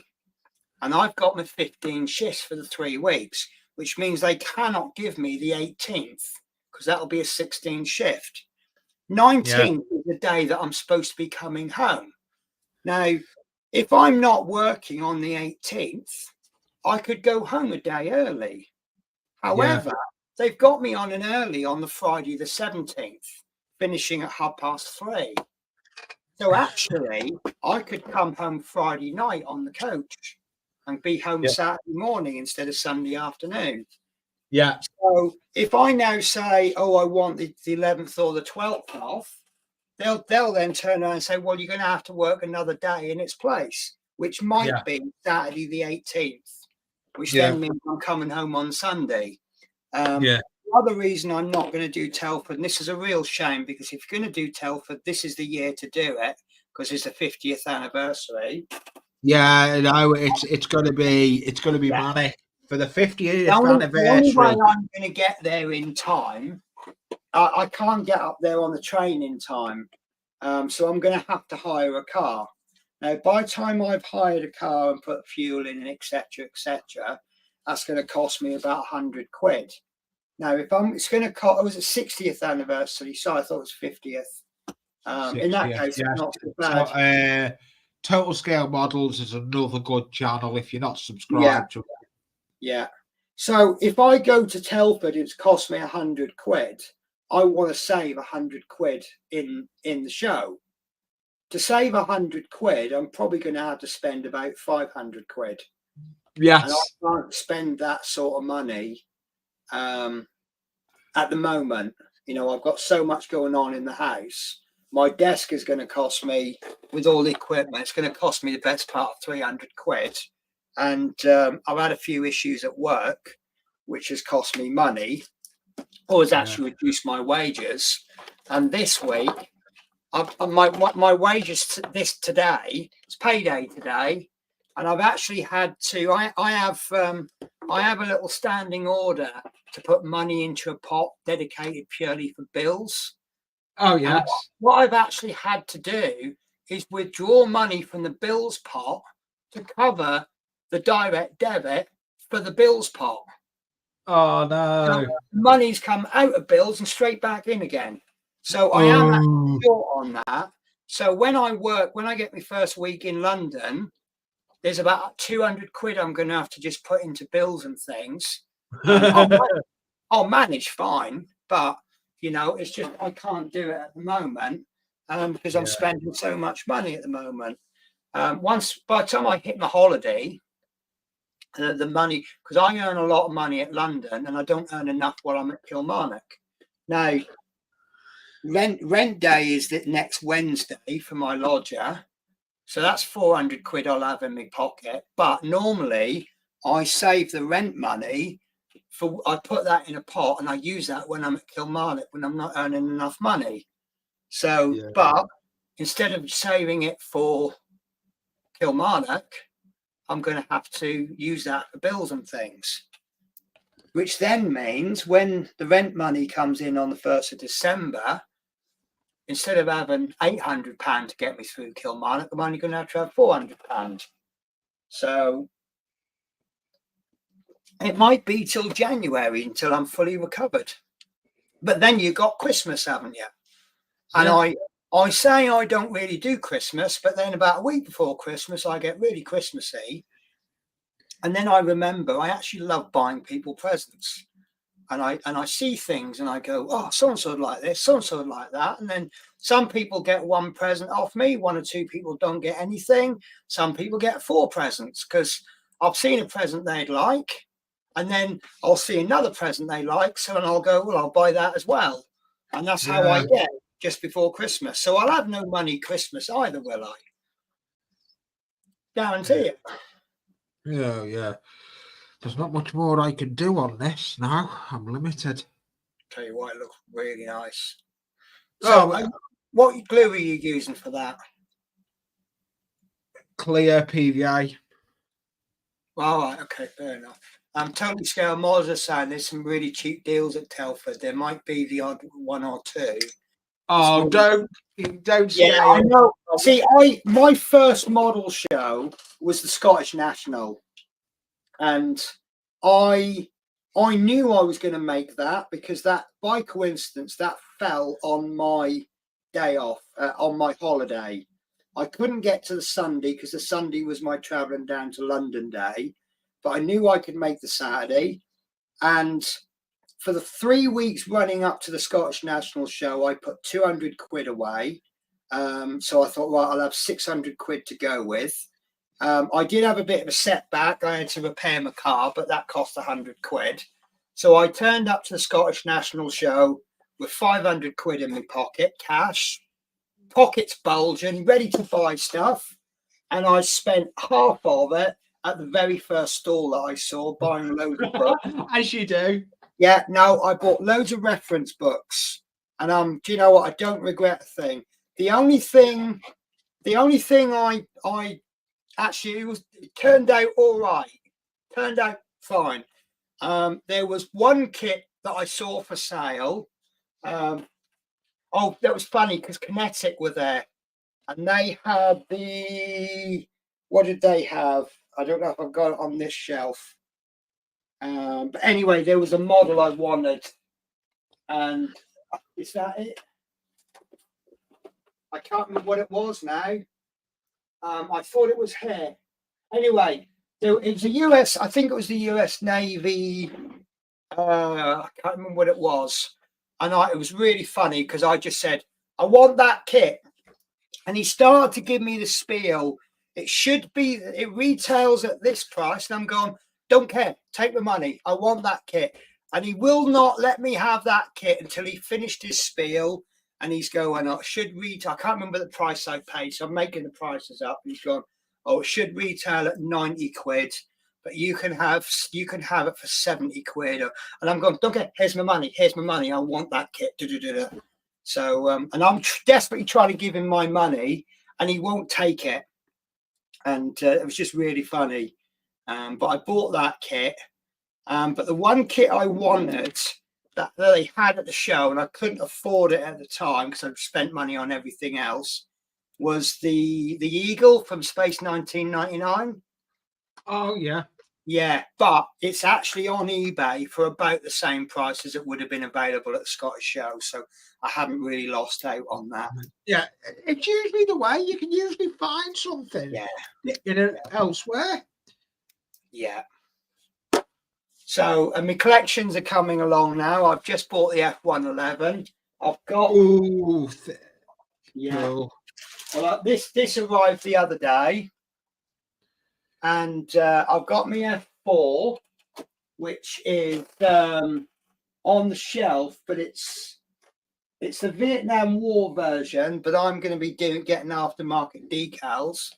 And if anyone can find the connection between the F100D, the F111, and the F4. And just to throw extras in, I'm getting the F15.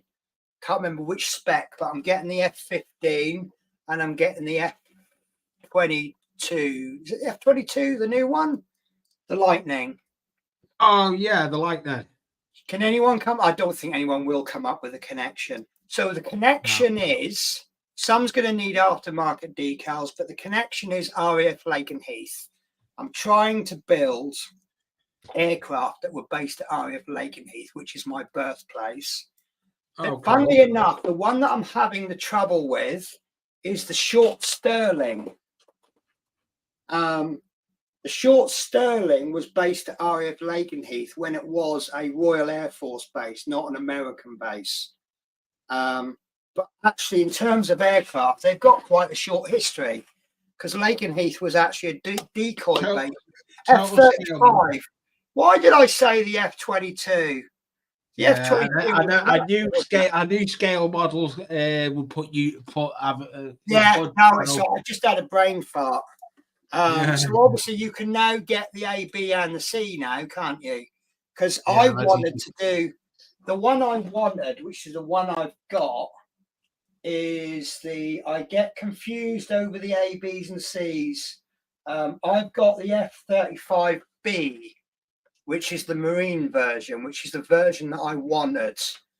It was just a shame that I bought the Italiari version about a week before Tamiya released their brand new version. But that's fine. 22 is total scale model. Yeah.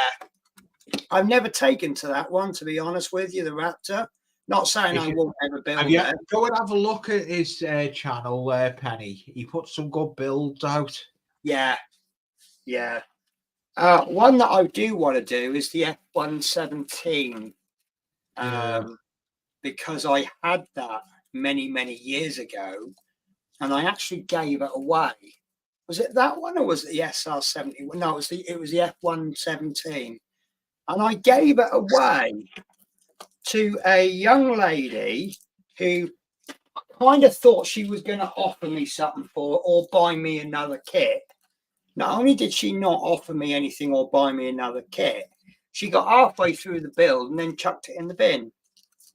So I feel a little bit miffed about that. I know someone that done that. I went. A friend of mine started the layout. Yeah. And it ended up in the bin. He rang me and said, "Oh, I've still got this rolling stock. Do you want it?" I went there the next day. Yeah. And he'd had the baseboard was all sawed in half and everything in it, and out by the bin to go to the test. See, if I don't want something like that, I'll give it away. Yeah, I mean, I did the same. Yeah, I made. Well, I got halfway through it, and I made a gaming board for Warhammer Games Workshop. Warhammer. And I got about halfway through it, and I thought I really am not able to continue this. Look what he's just ordered. Yeah, I'm looking forward to seeing that on your channel. So I want to see how nice that is. So yeah, I mean, this was a full size table. This was like 6 foot by 4 foot, and it was made out of two 3 foot by 2 foot boards, and I'd put a lip all around it. You can put your link in scale model. I've just created you as a moderator because I've known him for some time. He's in a lot of the streams I go into. So I'd put a lip all around the table, and I'd put a place to put models that aren't coming on the field yet, except for others that are dead, places to roll the dice, and I got about halfway through it, and it was quite funny because I said to someone, I said, I'm going to have to get rid of it. I said, I'm not going to throw it away. And he says, well, I'll take it off you. And he wanted to offer me a couple £100 for it.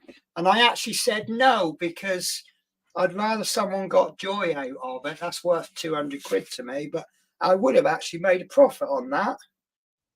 So, but yeah, if someone don't want something, give it away. Don't throw it. As it comes out next month, I thought it was actually out. So, well, we've got that's a live stream. It's on. It's one of my trade lot stateside. It's on yeah, at 8 o'clock. we'll That's just double actually done. check. Got a feeling Totally Scale Models rings a bell, so I've got a feeling I'm already. Should though, if you ever did you ever watch the 48 build, the model officer Jason that runs Spreebox is involved with? He's involved with. Possibly. Yeah, you should know him through that. You should know him through Model Officer and a 48-hour build. Stream advertised. Here we are, on the workbench. Right, so because you just post the link, haven't you, to his channel? No, that's not Scale Model. Is it not? No, that link I've just done is a train guide. Well, I'll just have to subscribe to him instead then. Well, he can't. I'll get that link for you now. Bear with me. That's all right. I'll find it. I can get it. But the name, it does ring a bell. Yeah. He's 1.4K subscribers. Yeah. He's a lot to do with Outlaw Paints. He's been involved with a lot to do with Outlaw Totally Paints. Scale Models, 1.4. Yeah, I've already subscribed. Yeah. I knew it rang a bell. Oh, yeah, he does. He's just put his channel in there because he is blue in mine. Yeah. You know what? I actually. Did you ever see the 48-hour build they done with Model Offset? Oh, that's what got me into the plastic kits. Right. I watched. It was 48-hour build that was involved, and that's how I know Total Scale Model and all the plastic lot with the plastic models. Yeah. And I like watching the plastic models. I do dabble in the plastic models. Yeah, but they get to me. Yes. You know, I'm sorry, I've got to say this. I love this channel. The way I remember it's your channel is your opening is you're walking into the shed, and then you switch the lights on. Yeah. So I'm gonna apologize in advance. I'm trying. Yeah, he's got that Willie Jeep coming out tomorrow. Nice. I'll look out for that one. That Willie Jeep looks good. I've watched a couple of people building that. So I'm slightly revamping my channel for the new year, and you would be forgiven for saying I'm copying Totally Scale Models, because my new opening is going to be me setting my desk up for the build. Cool. I used to have a guy did my intros and thumbnails for me, and lovely guy, and I keep saying to him, you do such a good job, I'll pay you for them. And he's like, no. He goes, I watch your channel, I enjoy your channel. He never comments, he never adds anything in the chat, but he watches them, and that's fantastic. So if you look at I used to have someone like that. Yeah, if you go onto my channel and you see the video that opens up on the main screen, where it goes channel trailer 2021. He made that for me, and I'm just so chuffed with that. And that's when I changed my channel from Paint with Penny to Penny's Pit Stop. But now he's not able to do the intros and stuff for me, so I'm having to do them myself, and I'm really struggling. What I actually want. I've already said to you, I've got someone. Let me put the link in for this guy. I'll get Steve Essex's channel for you. Yeah. Well, what I want to do is I want my intros to be consistent.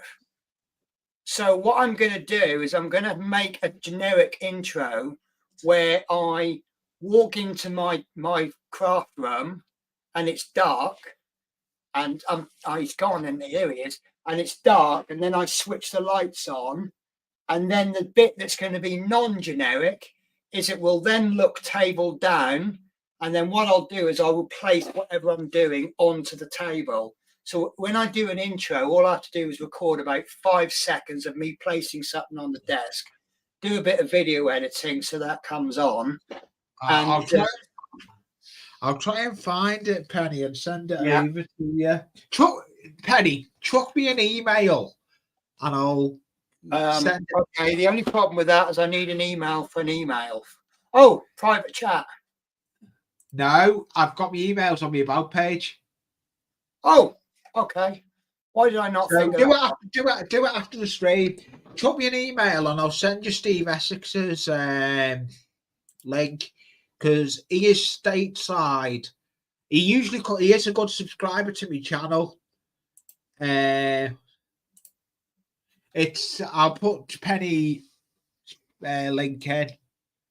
Well, you're blue now, total. You should be able to click it. Oh no, she's not it's typed in the chat. Let me get Penny's Pit Stops channel. Why can I not? Stupid, isn't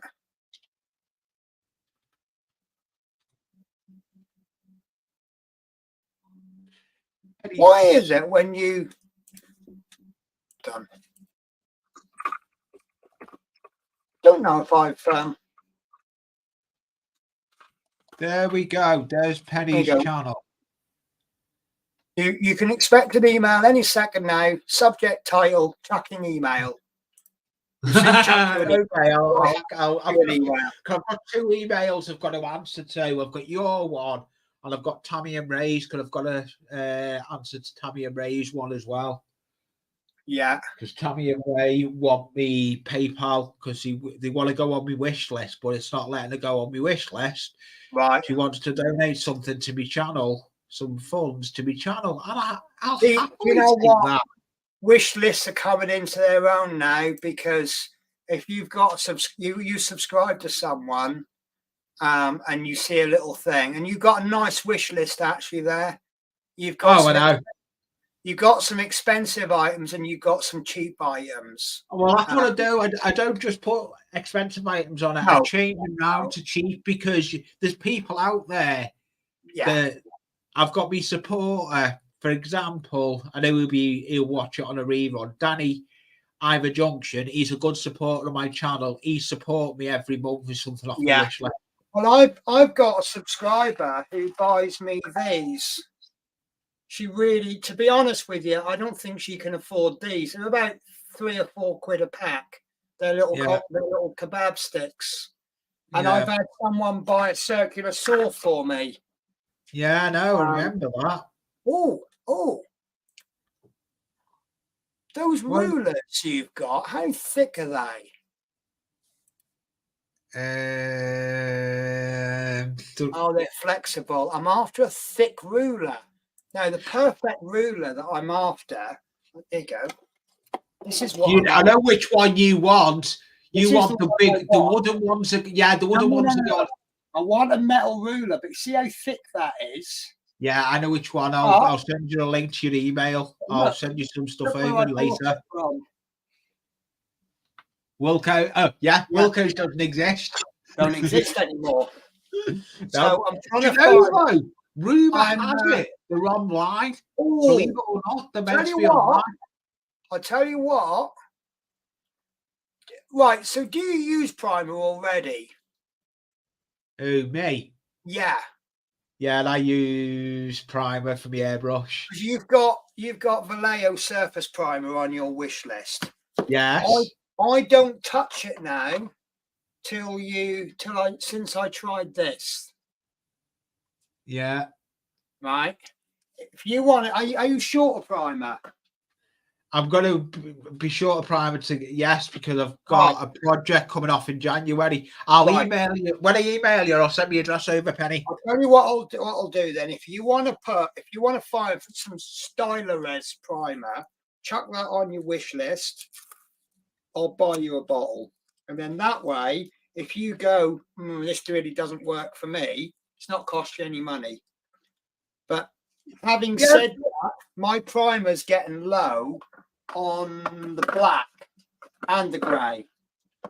And I've just discovered AK Interactive primer. Now, the reason I like the look of it, I use Yeah, no, it is. I've just noticed that now. Yeah. It is a scam. So my As primer for brush painting it's a scam. is this. That isn't just a paint, that's a primer. That works. Yeah, as a I've got primer. I've got the only one I've got in the Citradel is the Blood for Blood Gods. That's a technical paint. Yeah. So that's a glossy, glazy red. It's supposed to look Yeah. like that. Now, Yeah, that's the only one I've got. primer, but it's absolutely terrible for brush painting. I hate brush paint with airbrush primer. Now, AK Interactive. Yeah, well, I'll email you back over in a bit, Penny. Yeah, no worries. AK Interactive do a primer, which is really thick, really thick. Yeah, well, I'm toying go Mr. Hobby primer. What the filler primer one? What it's called? Yes, that's the one. I've heard a lot of reviews on that. It's a lot better. I cannot get to grips. I'll show you what primer. Well, at the moment, I can't use it. But once I get my desk sorted out, I'll have a proper spray booth. Yeah, that's Vallejo. Yeah, I can't get to grips with that. Can you not? So get it off your wish list then before someone buys it for you. Yeah, I know. I need to take that off. I've got to go through the wish list. I'll tell you what I'll do. Right. Ignore putting stuff on your wish list. Right. I am going to buy the AK Interactive primer. It looks very good. It looks perfect. You got to thin it to put it through the airbrush.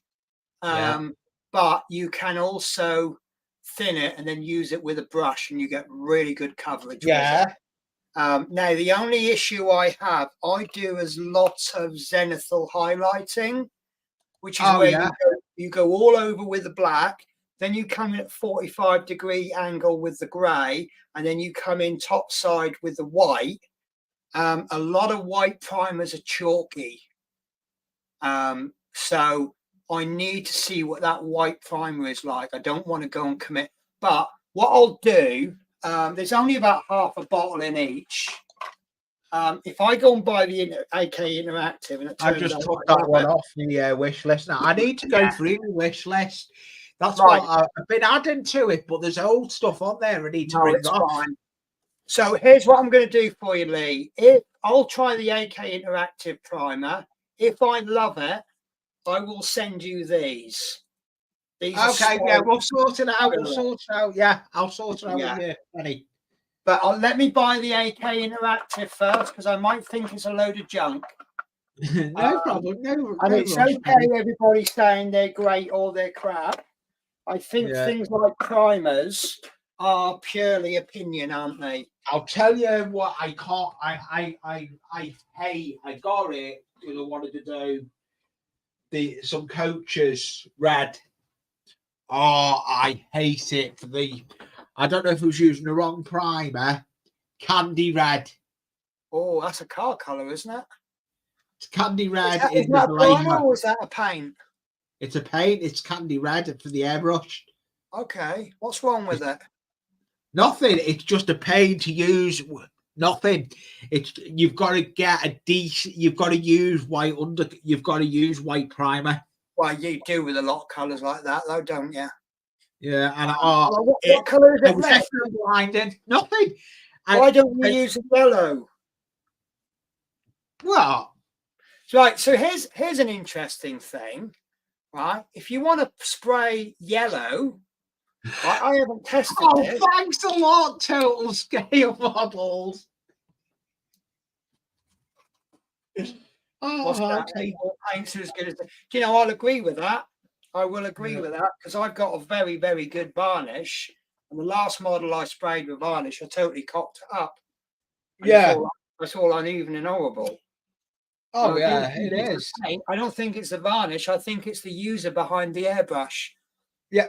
Yeah, I think it is. I'm still learning with that. Gravity. I've got the gravity fed airbrush. That airbrush I've got. I've been using it. But I'm loving it. I love the side pot. I haven't tried the glass jar for it. I love the side pot on it better See, I'm not keen on the side feed ones. I quite like it. I quite Yeah, like no, it. you like it. You like it. But yeah, saying about the yeah. So I found out if you want to paint yellow, the best way to do it is to apply pink underneath. Yes, I've heard that. Sounds weird to me. Yeah, it's like, for example, though, total scale models will know this one. With the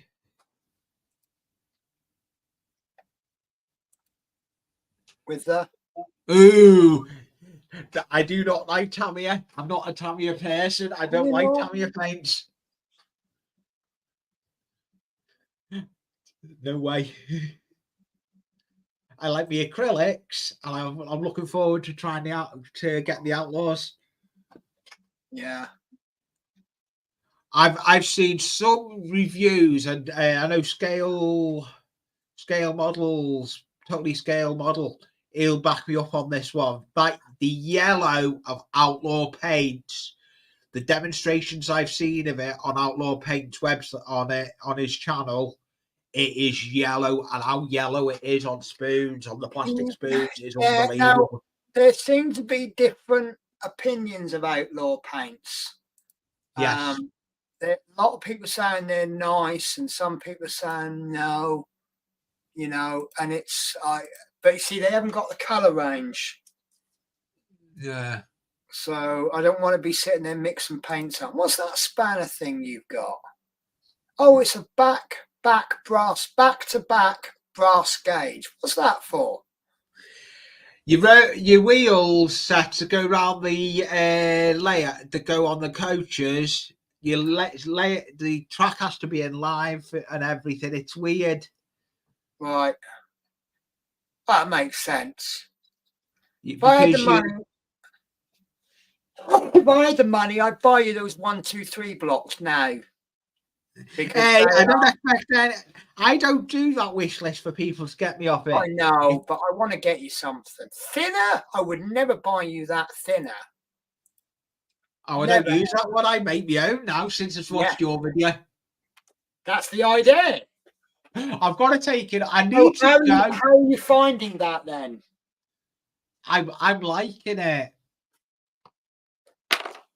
The only thing I find, and it might be because I have a tendency to over thin my paints, the first coat of paint, when you thin the paint with a homemade thinner and you paint the first layer down, it looks goddamn awful.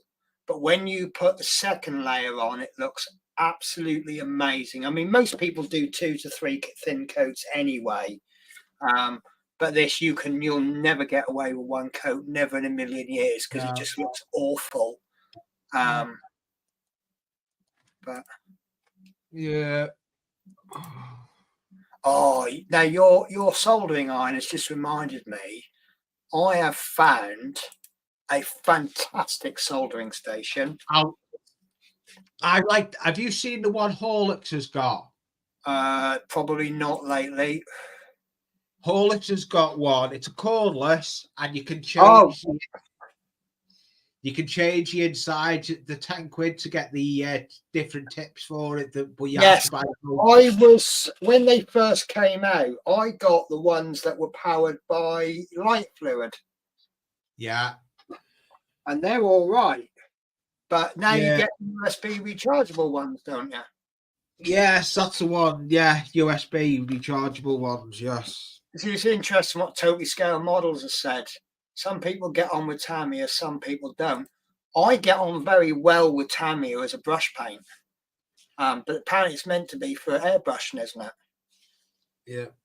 But I get on very well with it but if you thin it with water, you have a lot of problems with it.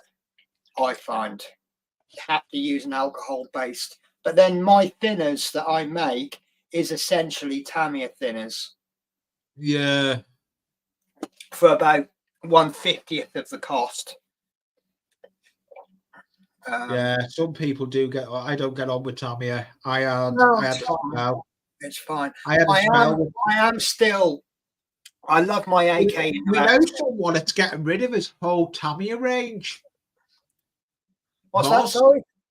I know someone that's getting rid of his whole Tamiya range and going to Outlaw Paints. Moz.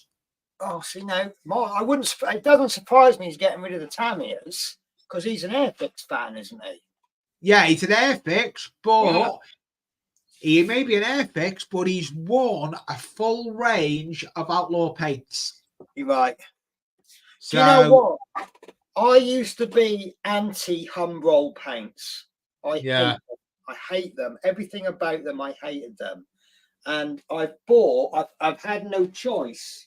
I needed to buy some paints from a bricks and mortar store, and the only range they bought is these ones for the West Ham Spitfire, and these are the Gen 2. And do you know what? I think they are amazing. Yeah, you can't seem to over thin them. They don't break when you thin them too much.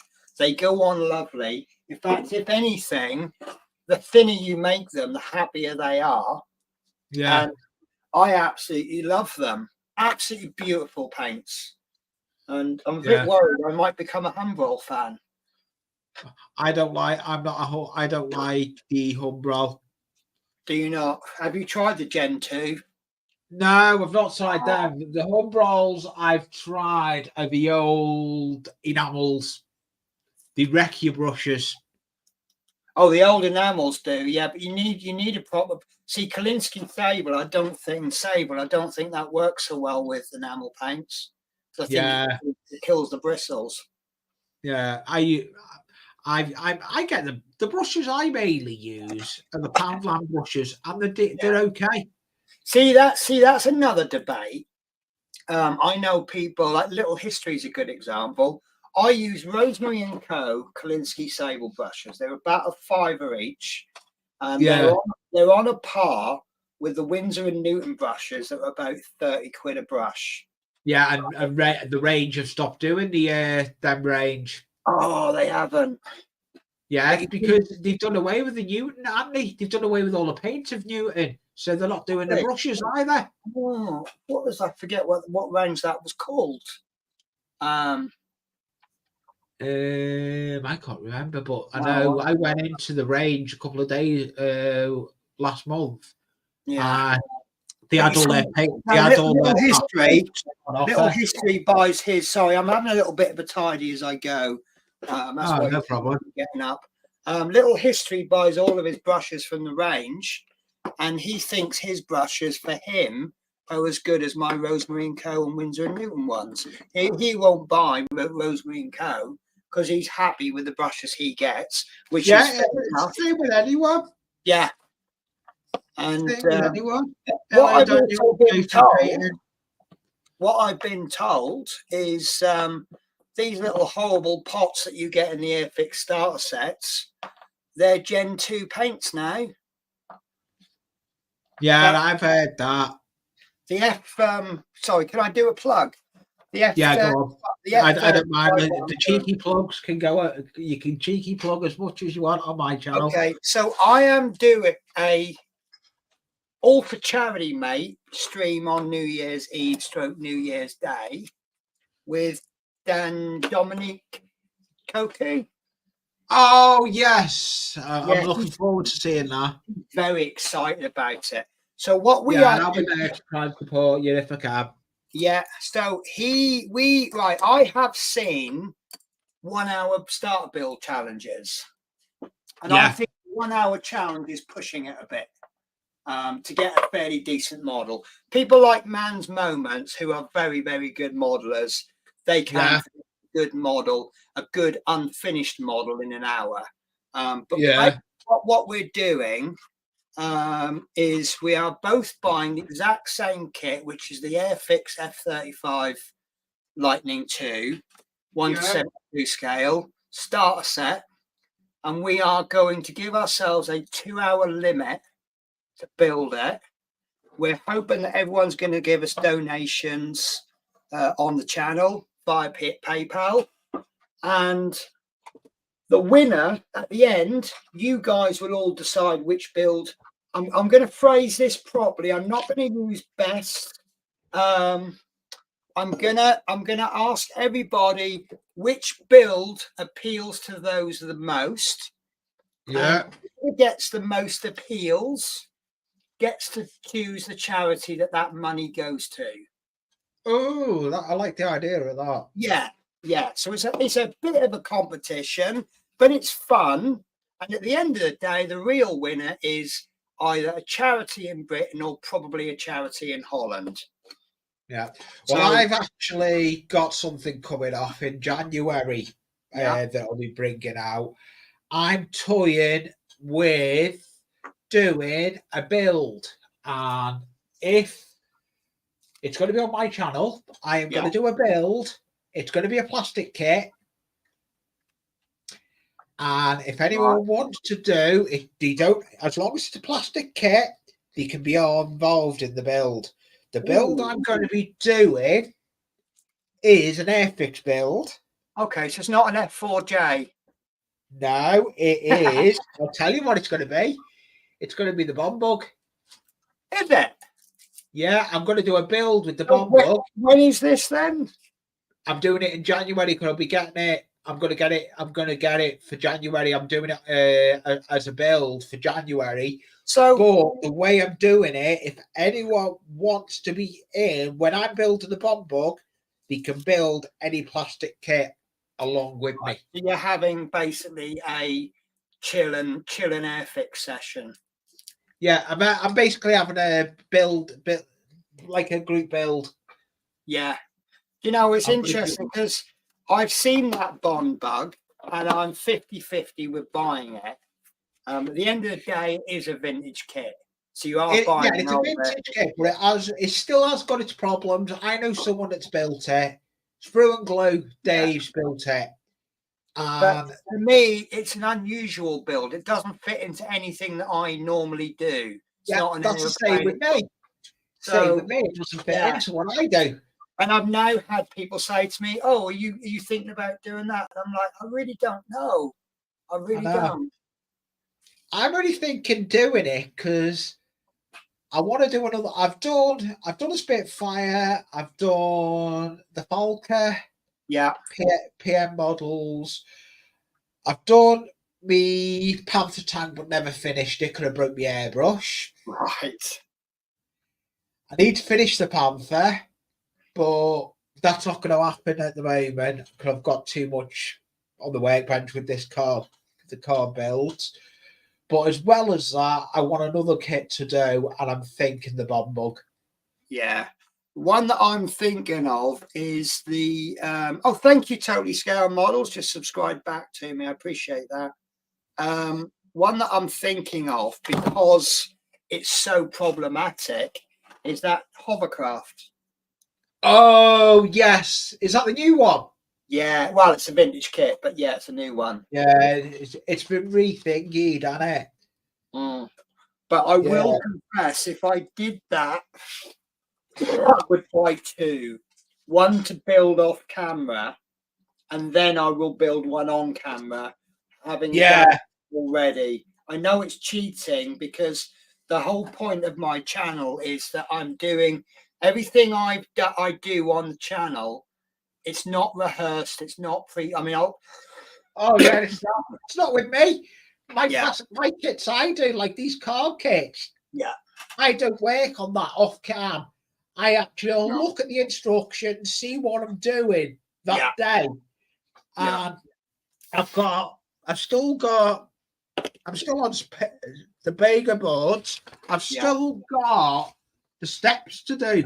Yeah, but it's like my my part works. I don't watch anyone's videos on that stage until after I've built it. Oh yeah. And then when you see me videoing, I've opened the parts about 30 seconds before I start filming. The only reason I open the parts is because I hate all the on screen while you're taking the packaging off. Oh yeah.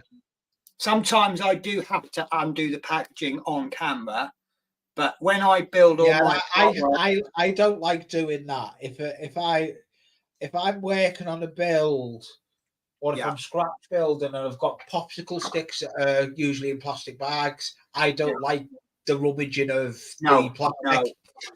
So it don't look good on your channel. When I'm reading, for example, the instructions out on camera, that is the first time I've seen those instructions. The only thing I'll ever look at, first of all, is, like, say this is the Eddie Stobart. I will have a look at that. And that's the only page I look at, and that's the parts list. And the reason I look at that... I just noticed who's going live. There's probably a lot of people going live. I don't know if you've ever seen this channel. Let me see if I can get it. Cool, there is a lot of people going live, isn't it? You got Little History, you got On Tabletop. Yeah, I'll tell you who's. Do you ever watch Aussie Scale Modeler? Yes. He's just brought a video out. I think he said he was going to. It's diorama scenery one. Jeff's brought a video out. Jeff Scale Models. He's doing the London Boss. I want to do that. Who's doing that? Old Scale Modeling. Yeah, he is. I forgot. He's doing. Yeah. See, I wanted to do it, and I know it's got problems. But since the platinum versions come out with all photo etch, I'm like, I need to get hold of that before they stop selling it. Yeah.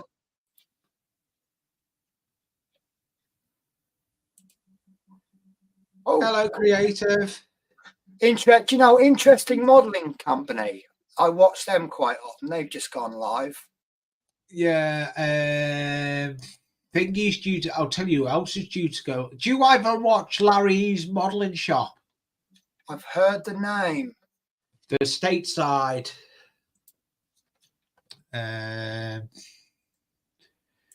Who else? Have you heard of Book Manners? Model Mania? No, he does a lot of the part work stuff. He's doing the Moo House at the moment. You must have you've heard of Todd. Possibly. PH. He's involved. He helped Horlicks with the boards he's been doing for the Route Master. Right. He helped him with that. Yeah. Who else have we got? Sorry, I've just seen a video pop up. Nothing to do with modelling. There's a guy called Bald Foodie Guy. Oh yes, I've heard of the channel. Yeah.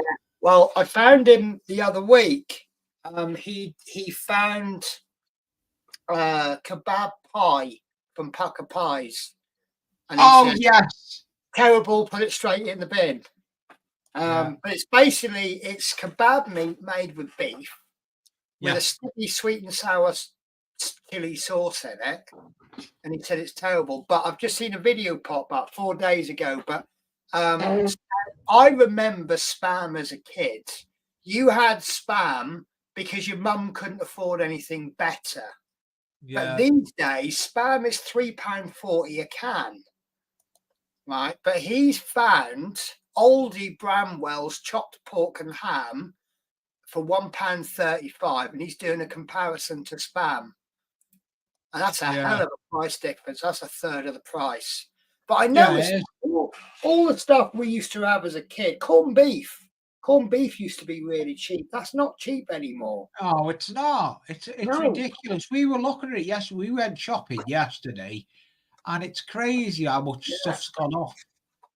See, I personally, I think if you can afford to buy a can of Spam, then instead of buying Spam, buy a pack of ham and get yourself some chicken bits, cook the chicken bits up, and then, you got chicken and you got ham, and you got about 3 days worth of meat there, haven't you?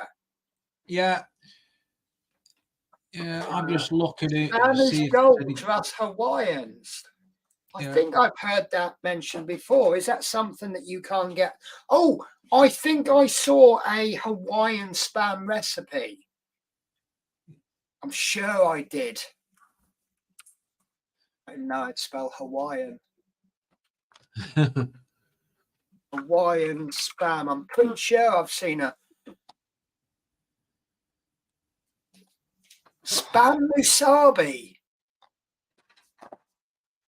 Gordon Ram's scrambled eggs in Hawaii.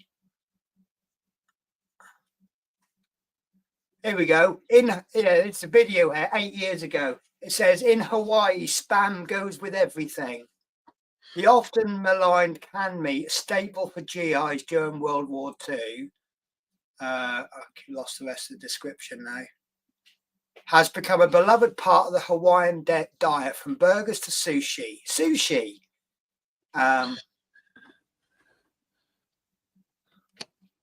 Says, do they serve spam at McDonald's in Hawaii?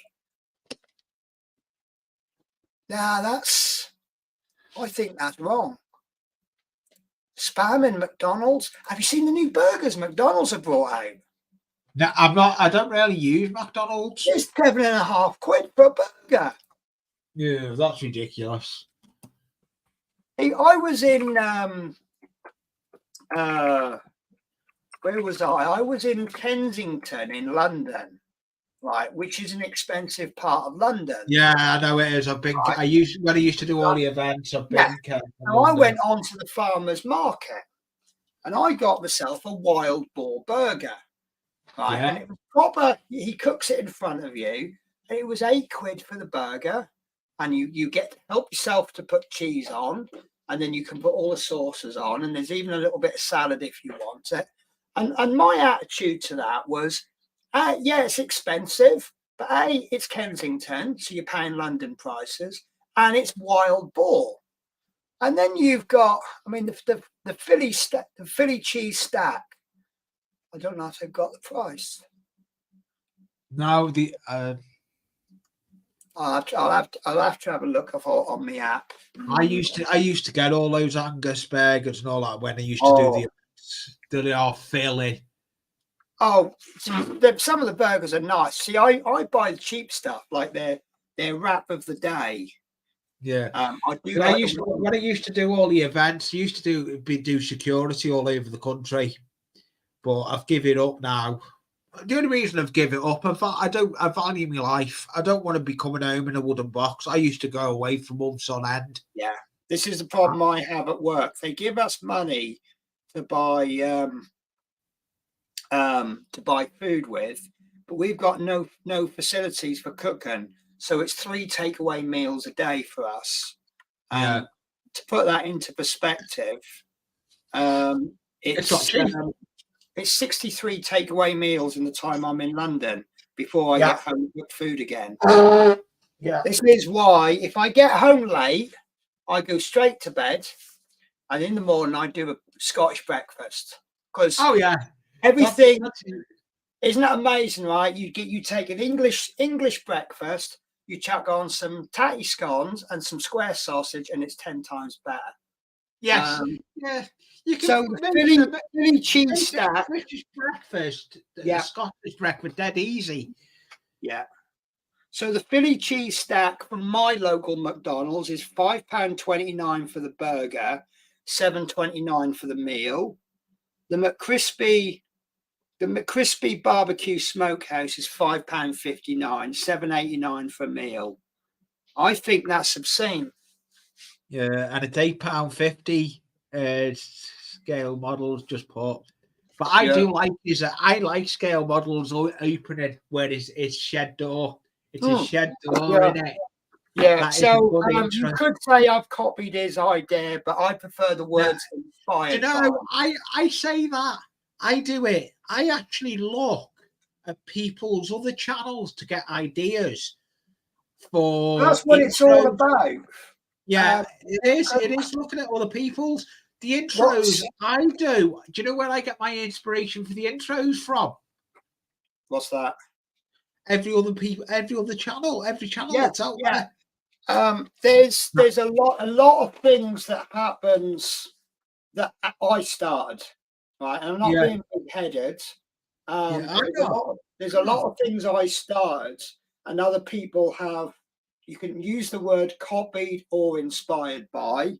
Now, I could either get angry that everyone's copying my ideas, or I could say, great, I've had a little bit of an influence.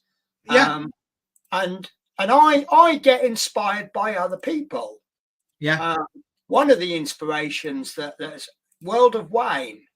I love World of Wayne videos. Well, he's in regards to channel names, he's inspired a lot of people, because you take the word World of Wayne, it's all about Wayne's world.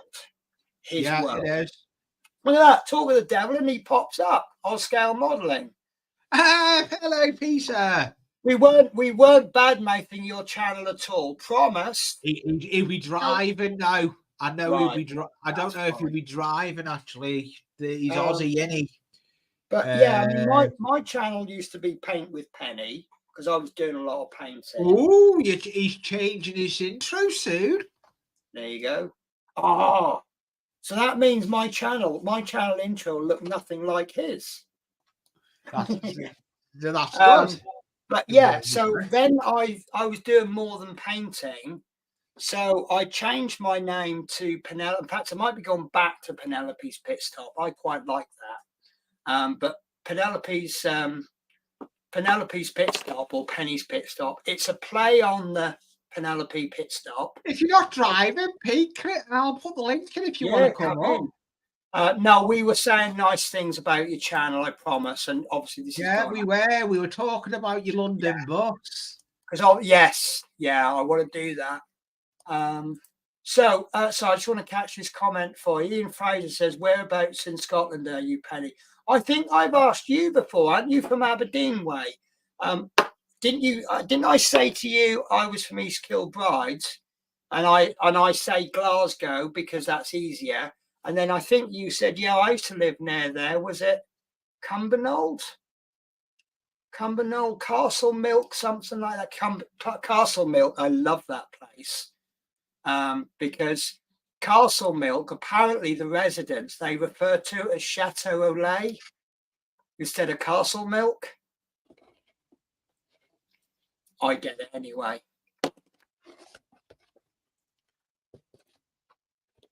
That was a good idea to do that. To put the matchsticks and mount it on matchsticks. It looks flush. Nice. I've got to sand the others down, but I'll use my nice new tool for that. Blantyre. Blantyre is the reason I came to Scotland. I got a job with a bus company based at Blantyre. And I got a place in East Kilbride for the pure reason that I was on late shift, and we used to, you'll probably get this. Our changeover point was at the Whirlies. Is it Whirlies? Is a roundabout. Whirlies roundabout. Hills Kilbride, he's not about near Hills Kilbride. No, I know Blantyre really well. It's practically Hamilton, isn't it? It's not Hamilton, but it's practically Hamilton. Now, the place, because I was on late and I was doing changeovers from Whirley Roundabout, I moved to East Kilbride. I am literally 5 minutes from the bus stop, and there's about 6 or 7 bus stops to get to the Whirley's Roundabout. I think it's Whirley's Roundabout. So I used to leave my house, I could be in my house, and I could be at work 10 minutes later, 15 maybe, because obviously the buses are every so often. But yeah, that's where I'm from. And do you know what? I moved there. I had a bad situation, which meant I had to move out from where I was in Kent. And I contacted the bus the agency, and I said, "Have you got anything with accommodation? Because I've got nowhere to stay." And he said exactly like this: "I'm sorry, Penny. All we've got is Glasgow." And my response was, "Well, I'm just desperate enough to take it." Do you know what? Everything I've heard, I think the English media, they just tell you bad things about. I think there's a conspiracy by Scottish people that they tell everyone bad things about Scotland so that the English don't come up and discover how lovely it is here. Yeah. That's my theory. And Yeah, once I've you got a get friend, knocked I've out, got a friend that's in not far from Loch Lomond. yeah, yeah. Whereabouts in Kent? Gravesend. I used to work out of. I got to get this right. I can't remember the name. It's not far from Ebbsfleet. Northfleet. Northfleet. Just down the road from Ebbsfleet Football Ground, which is, you know, Ebbsfleet Football Ground is one of the nicest non-league football grounds I've seen. Hello, you causing trouble? Cats are I've got having. those. Look at those ones I've got. They're for Yeah, your very, nails. very good. Them. I mean, you can do your nails with them as well. Yeah, they're ideal for kids. Yeah, I love Yeah. that sandpaper one. yeah. I got the rainbow coloured one. Guys, I'm just going to take a quick break because the cats are getting frisky, not frisky. Yeah, no problem. It's a shithole. Do you know what? I've often said when they named the county of Kent, they spelt it wrong. That's all I'm saying on that one. Who wants some food? Do you want some food?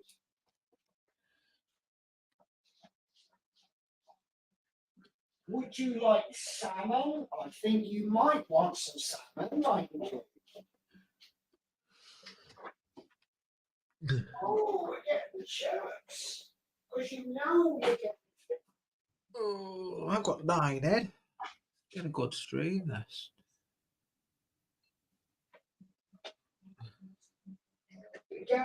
We've got salmon. Salmon for my beautiful cats.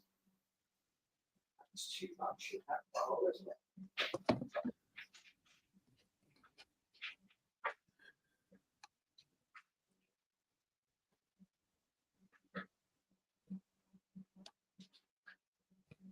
So I have given the skin to Spirit because you are fat and need to go to Weight Watchers.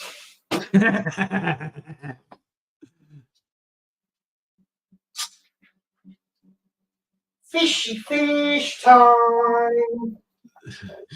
You're meant to be packing as well, Penny, for going away. There you go. Let's see Sorry, what I missed all of that, Lee. I've heard you laugh once. I said to you, you're meant to be packing for going away. I am meant to be packing. I've tidied a few pots of paint. It's my fault. Me going live, and on my lives, I just hit live, and I just know when to stop. It's fine. I've got a fairly early finish on Saturday, and the clocks go back. Yeah, no, so on yeah, Sunday. I've already got my Sunday stream out there. Well, sometimes what I'll do is I'll be up all night Saturday, and then I'll jump on the train. And I thought, because I hate train journeys. I've got 5-6 hours on the train. I used to always have to do the travelling, Yeah. but not on the train. I used to have to pile into the minibus, kiss in the back of the trailer, pile in the minibus. But I didn't work days; I worked nights on the security, and I'd have all day. Once I got there, if I got there at like 8 o'clock in the morning, I'd have all day until I'm on shift at 8 o'clock at night to just chill. I have no objection to not sleeping the Saturday. Jump on the train, fall asleep. It makes a 6-hour journey go very quick. Oh yeah, it does. It's the way you do it. The way you do it. Yeah. Eating fish. He's very fussy with fish sometimes. Sometimes he'll eat it, sometimes he won't. But he seems to be munching it today. Yeah, he's a very fat cat. He's a very fussy cat. And this kind of all came around when I first got him. He won't eat cat food. No, he's not you know when you feed cats good food and then you feed them something inferior and they don't touch it. He's just never touched cat food ever. So I got him Pets at Home tuna and he loved it. But I noticed it was 60% tuna, 40% other stuff. And I thought, well, hang on, John West tuna is 100% tuna and it's half the price. So I started giving him fish and he loved it. And then I thought, we'll see how far we can go with this. I bought them tins of salmon. I even buy them pilchards in tomato sauce, and they love it. But Nice day. but it's all oily fish, isn't it? So it's obviously full of calories. And now you can see his belly wobbling. It actually moves side to side as he walks.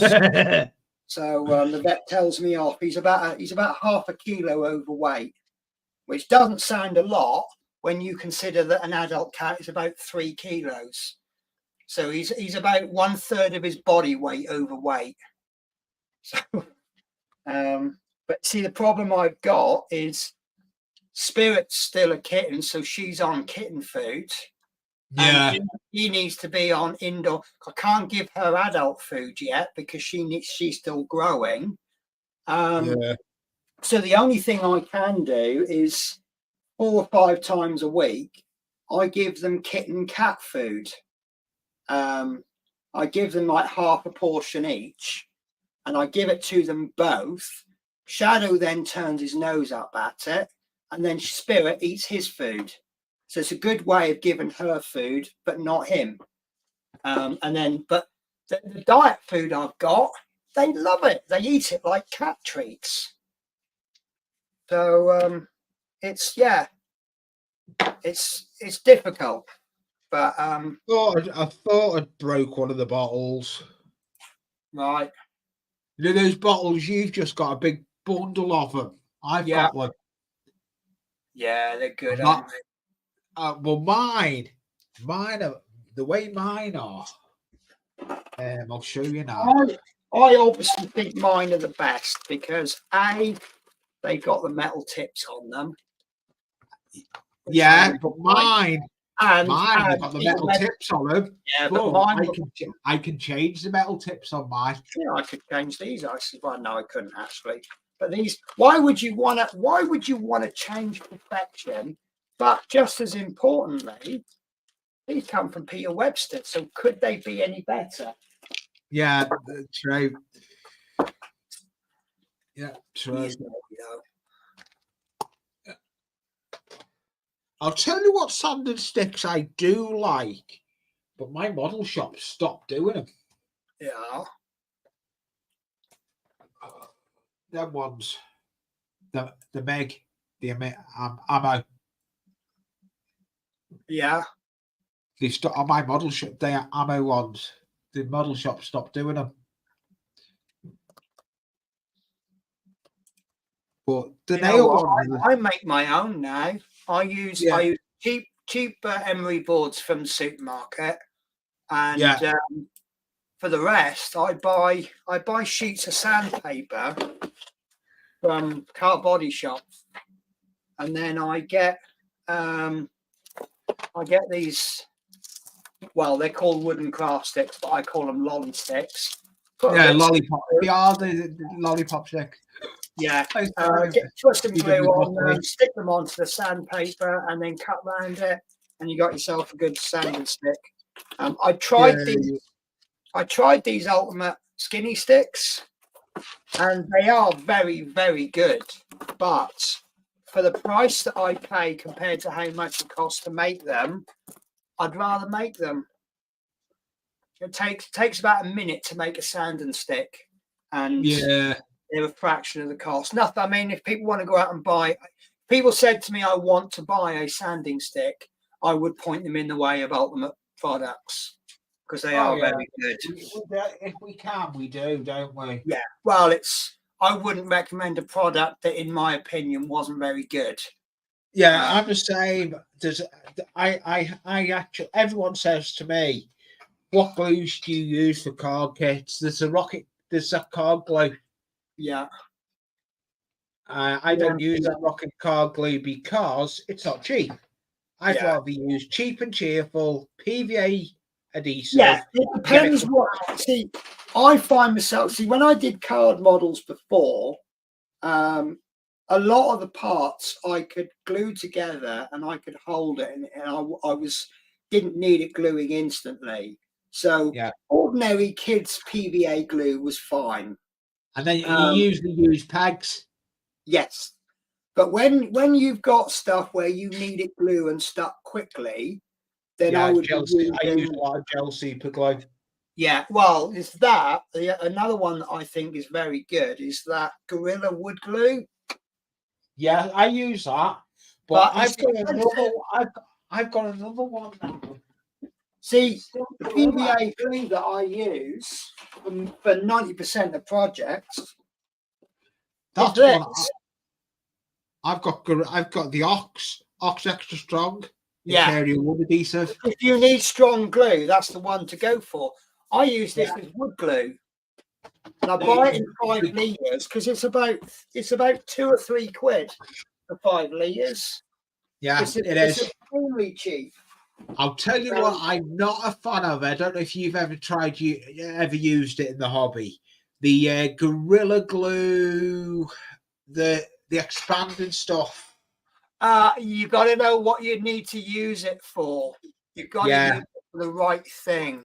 Yeah, I actually used it for the wrong thing, and it totally wrecked that model. But it does as well. They don't tell you it's expanded. It's written in the warning somewhere, doesn't it? Yes, it is. Yeah, and it wrecked the model I was building. It really needs to be called Gorilla Expanding Glue. But then if you call it expanding glue, you expect it to expand by quite a bit. Yeah. But yeah, woodworkers don't use it because it expands. Yeah. I actually don't even use when I'm doing, for example, with my scenery, I don't use the proper glue for scenery. So what do you use? I use watered down PVA. Yeah, that's what you want to use. Basically, all these expensive glues that you get, they're PVA glue, usually with an extra chemical added, maybe to speed up the drying or add a little bit of something to makes it a little bit stronger.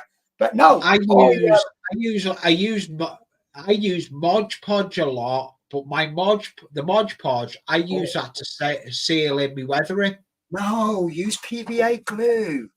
I did an experiment with my diamond painting, and I used PVA. I cut bits of diamond painting, and I left one piece with nothing on it at all. I then did one with PVA glue, one with Mod Podge, one with Mod Podge gloss, and one with Mod Podge glitter. And obviously we liked the Mod Podge glitter because it made it nice and sparkly. But do you know what? There was no difference between PVA glue and Mod Podge. Yeah, I don't know. Let me see. The only difference was Mod Podge made it a little bit stiffer than the PVA glue, and it was easier to apply the PVA glue. And what I suggested was that you thin the PVA glue down a little bit more than usual, and then apply 2 coats. So you end up with, say, That's been sealed with Mod Podge. Yeah. And then there's me stone load, I should say. Nice. Back in a minute. I'm just gonna run down and get a drink. Yeah. Well, okay. I'll carry your show for a couple of minutes, and I will actually. And what are you doing in the Peter Webster box? That's Peter Webster stuff that you sent to me. It's not for little kittens. She doesn't care. She does something, I tell her off, she looks at me and then carries on doing what she was doing. Now she's in the box. Is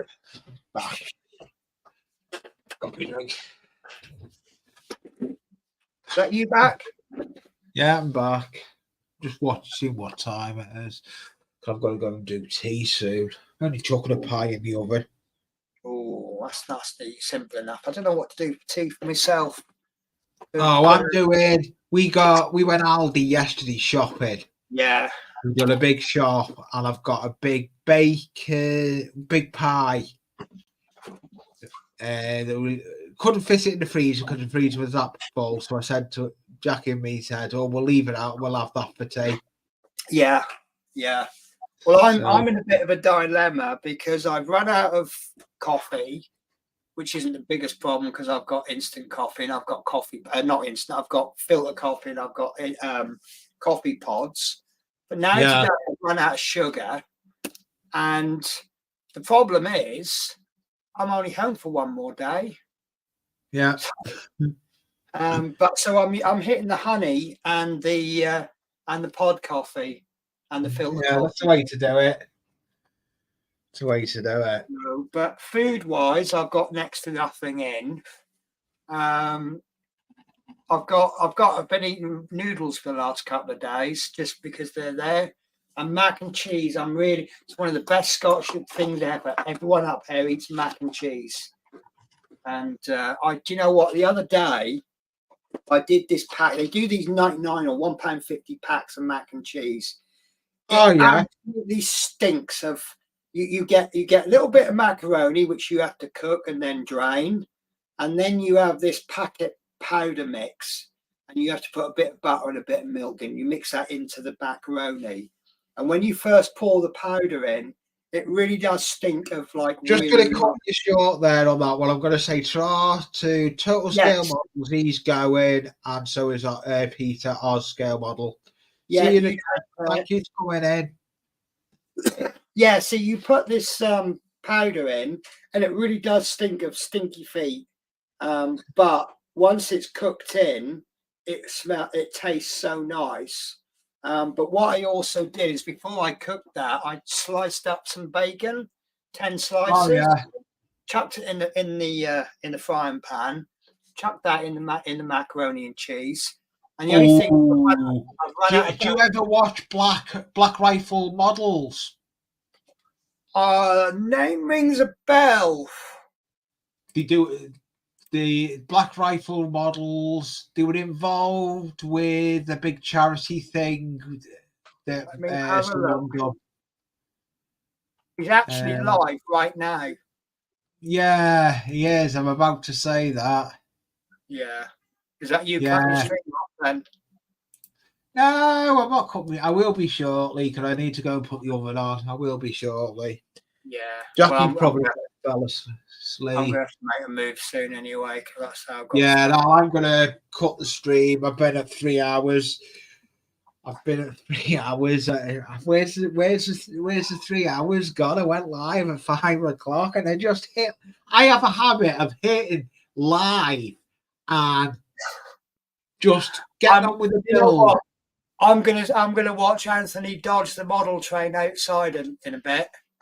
I'm going in there now. That's where I'm actually going to. All right, because he's got a stream titled "The Outside and Inside Are Live" because no sense makes sense. # Flying Scotsman. Yeah. He's a cool channel that I am actually going to put Anthony's channel in because that is where I'm actually going to. Oh, there we go. So I'm on his stream.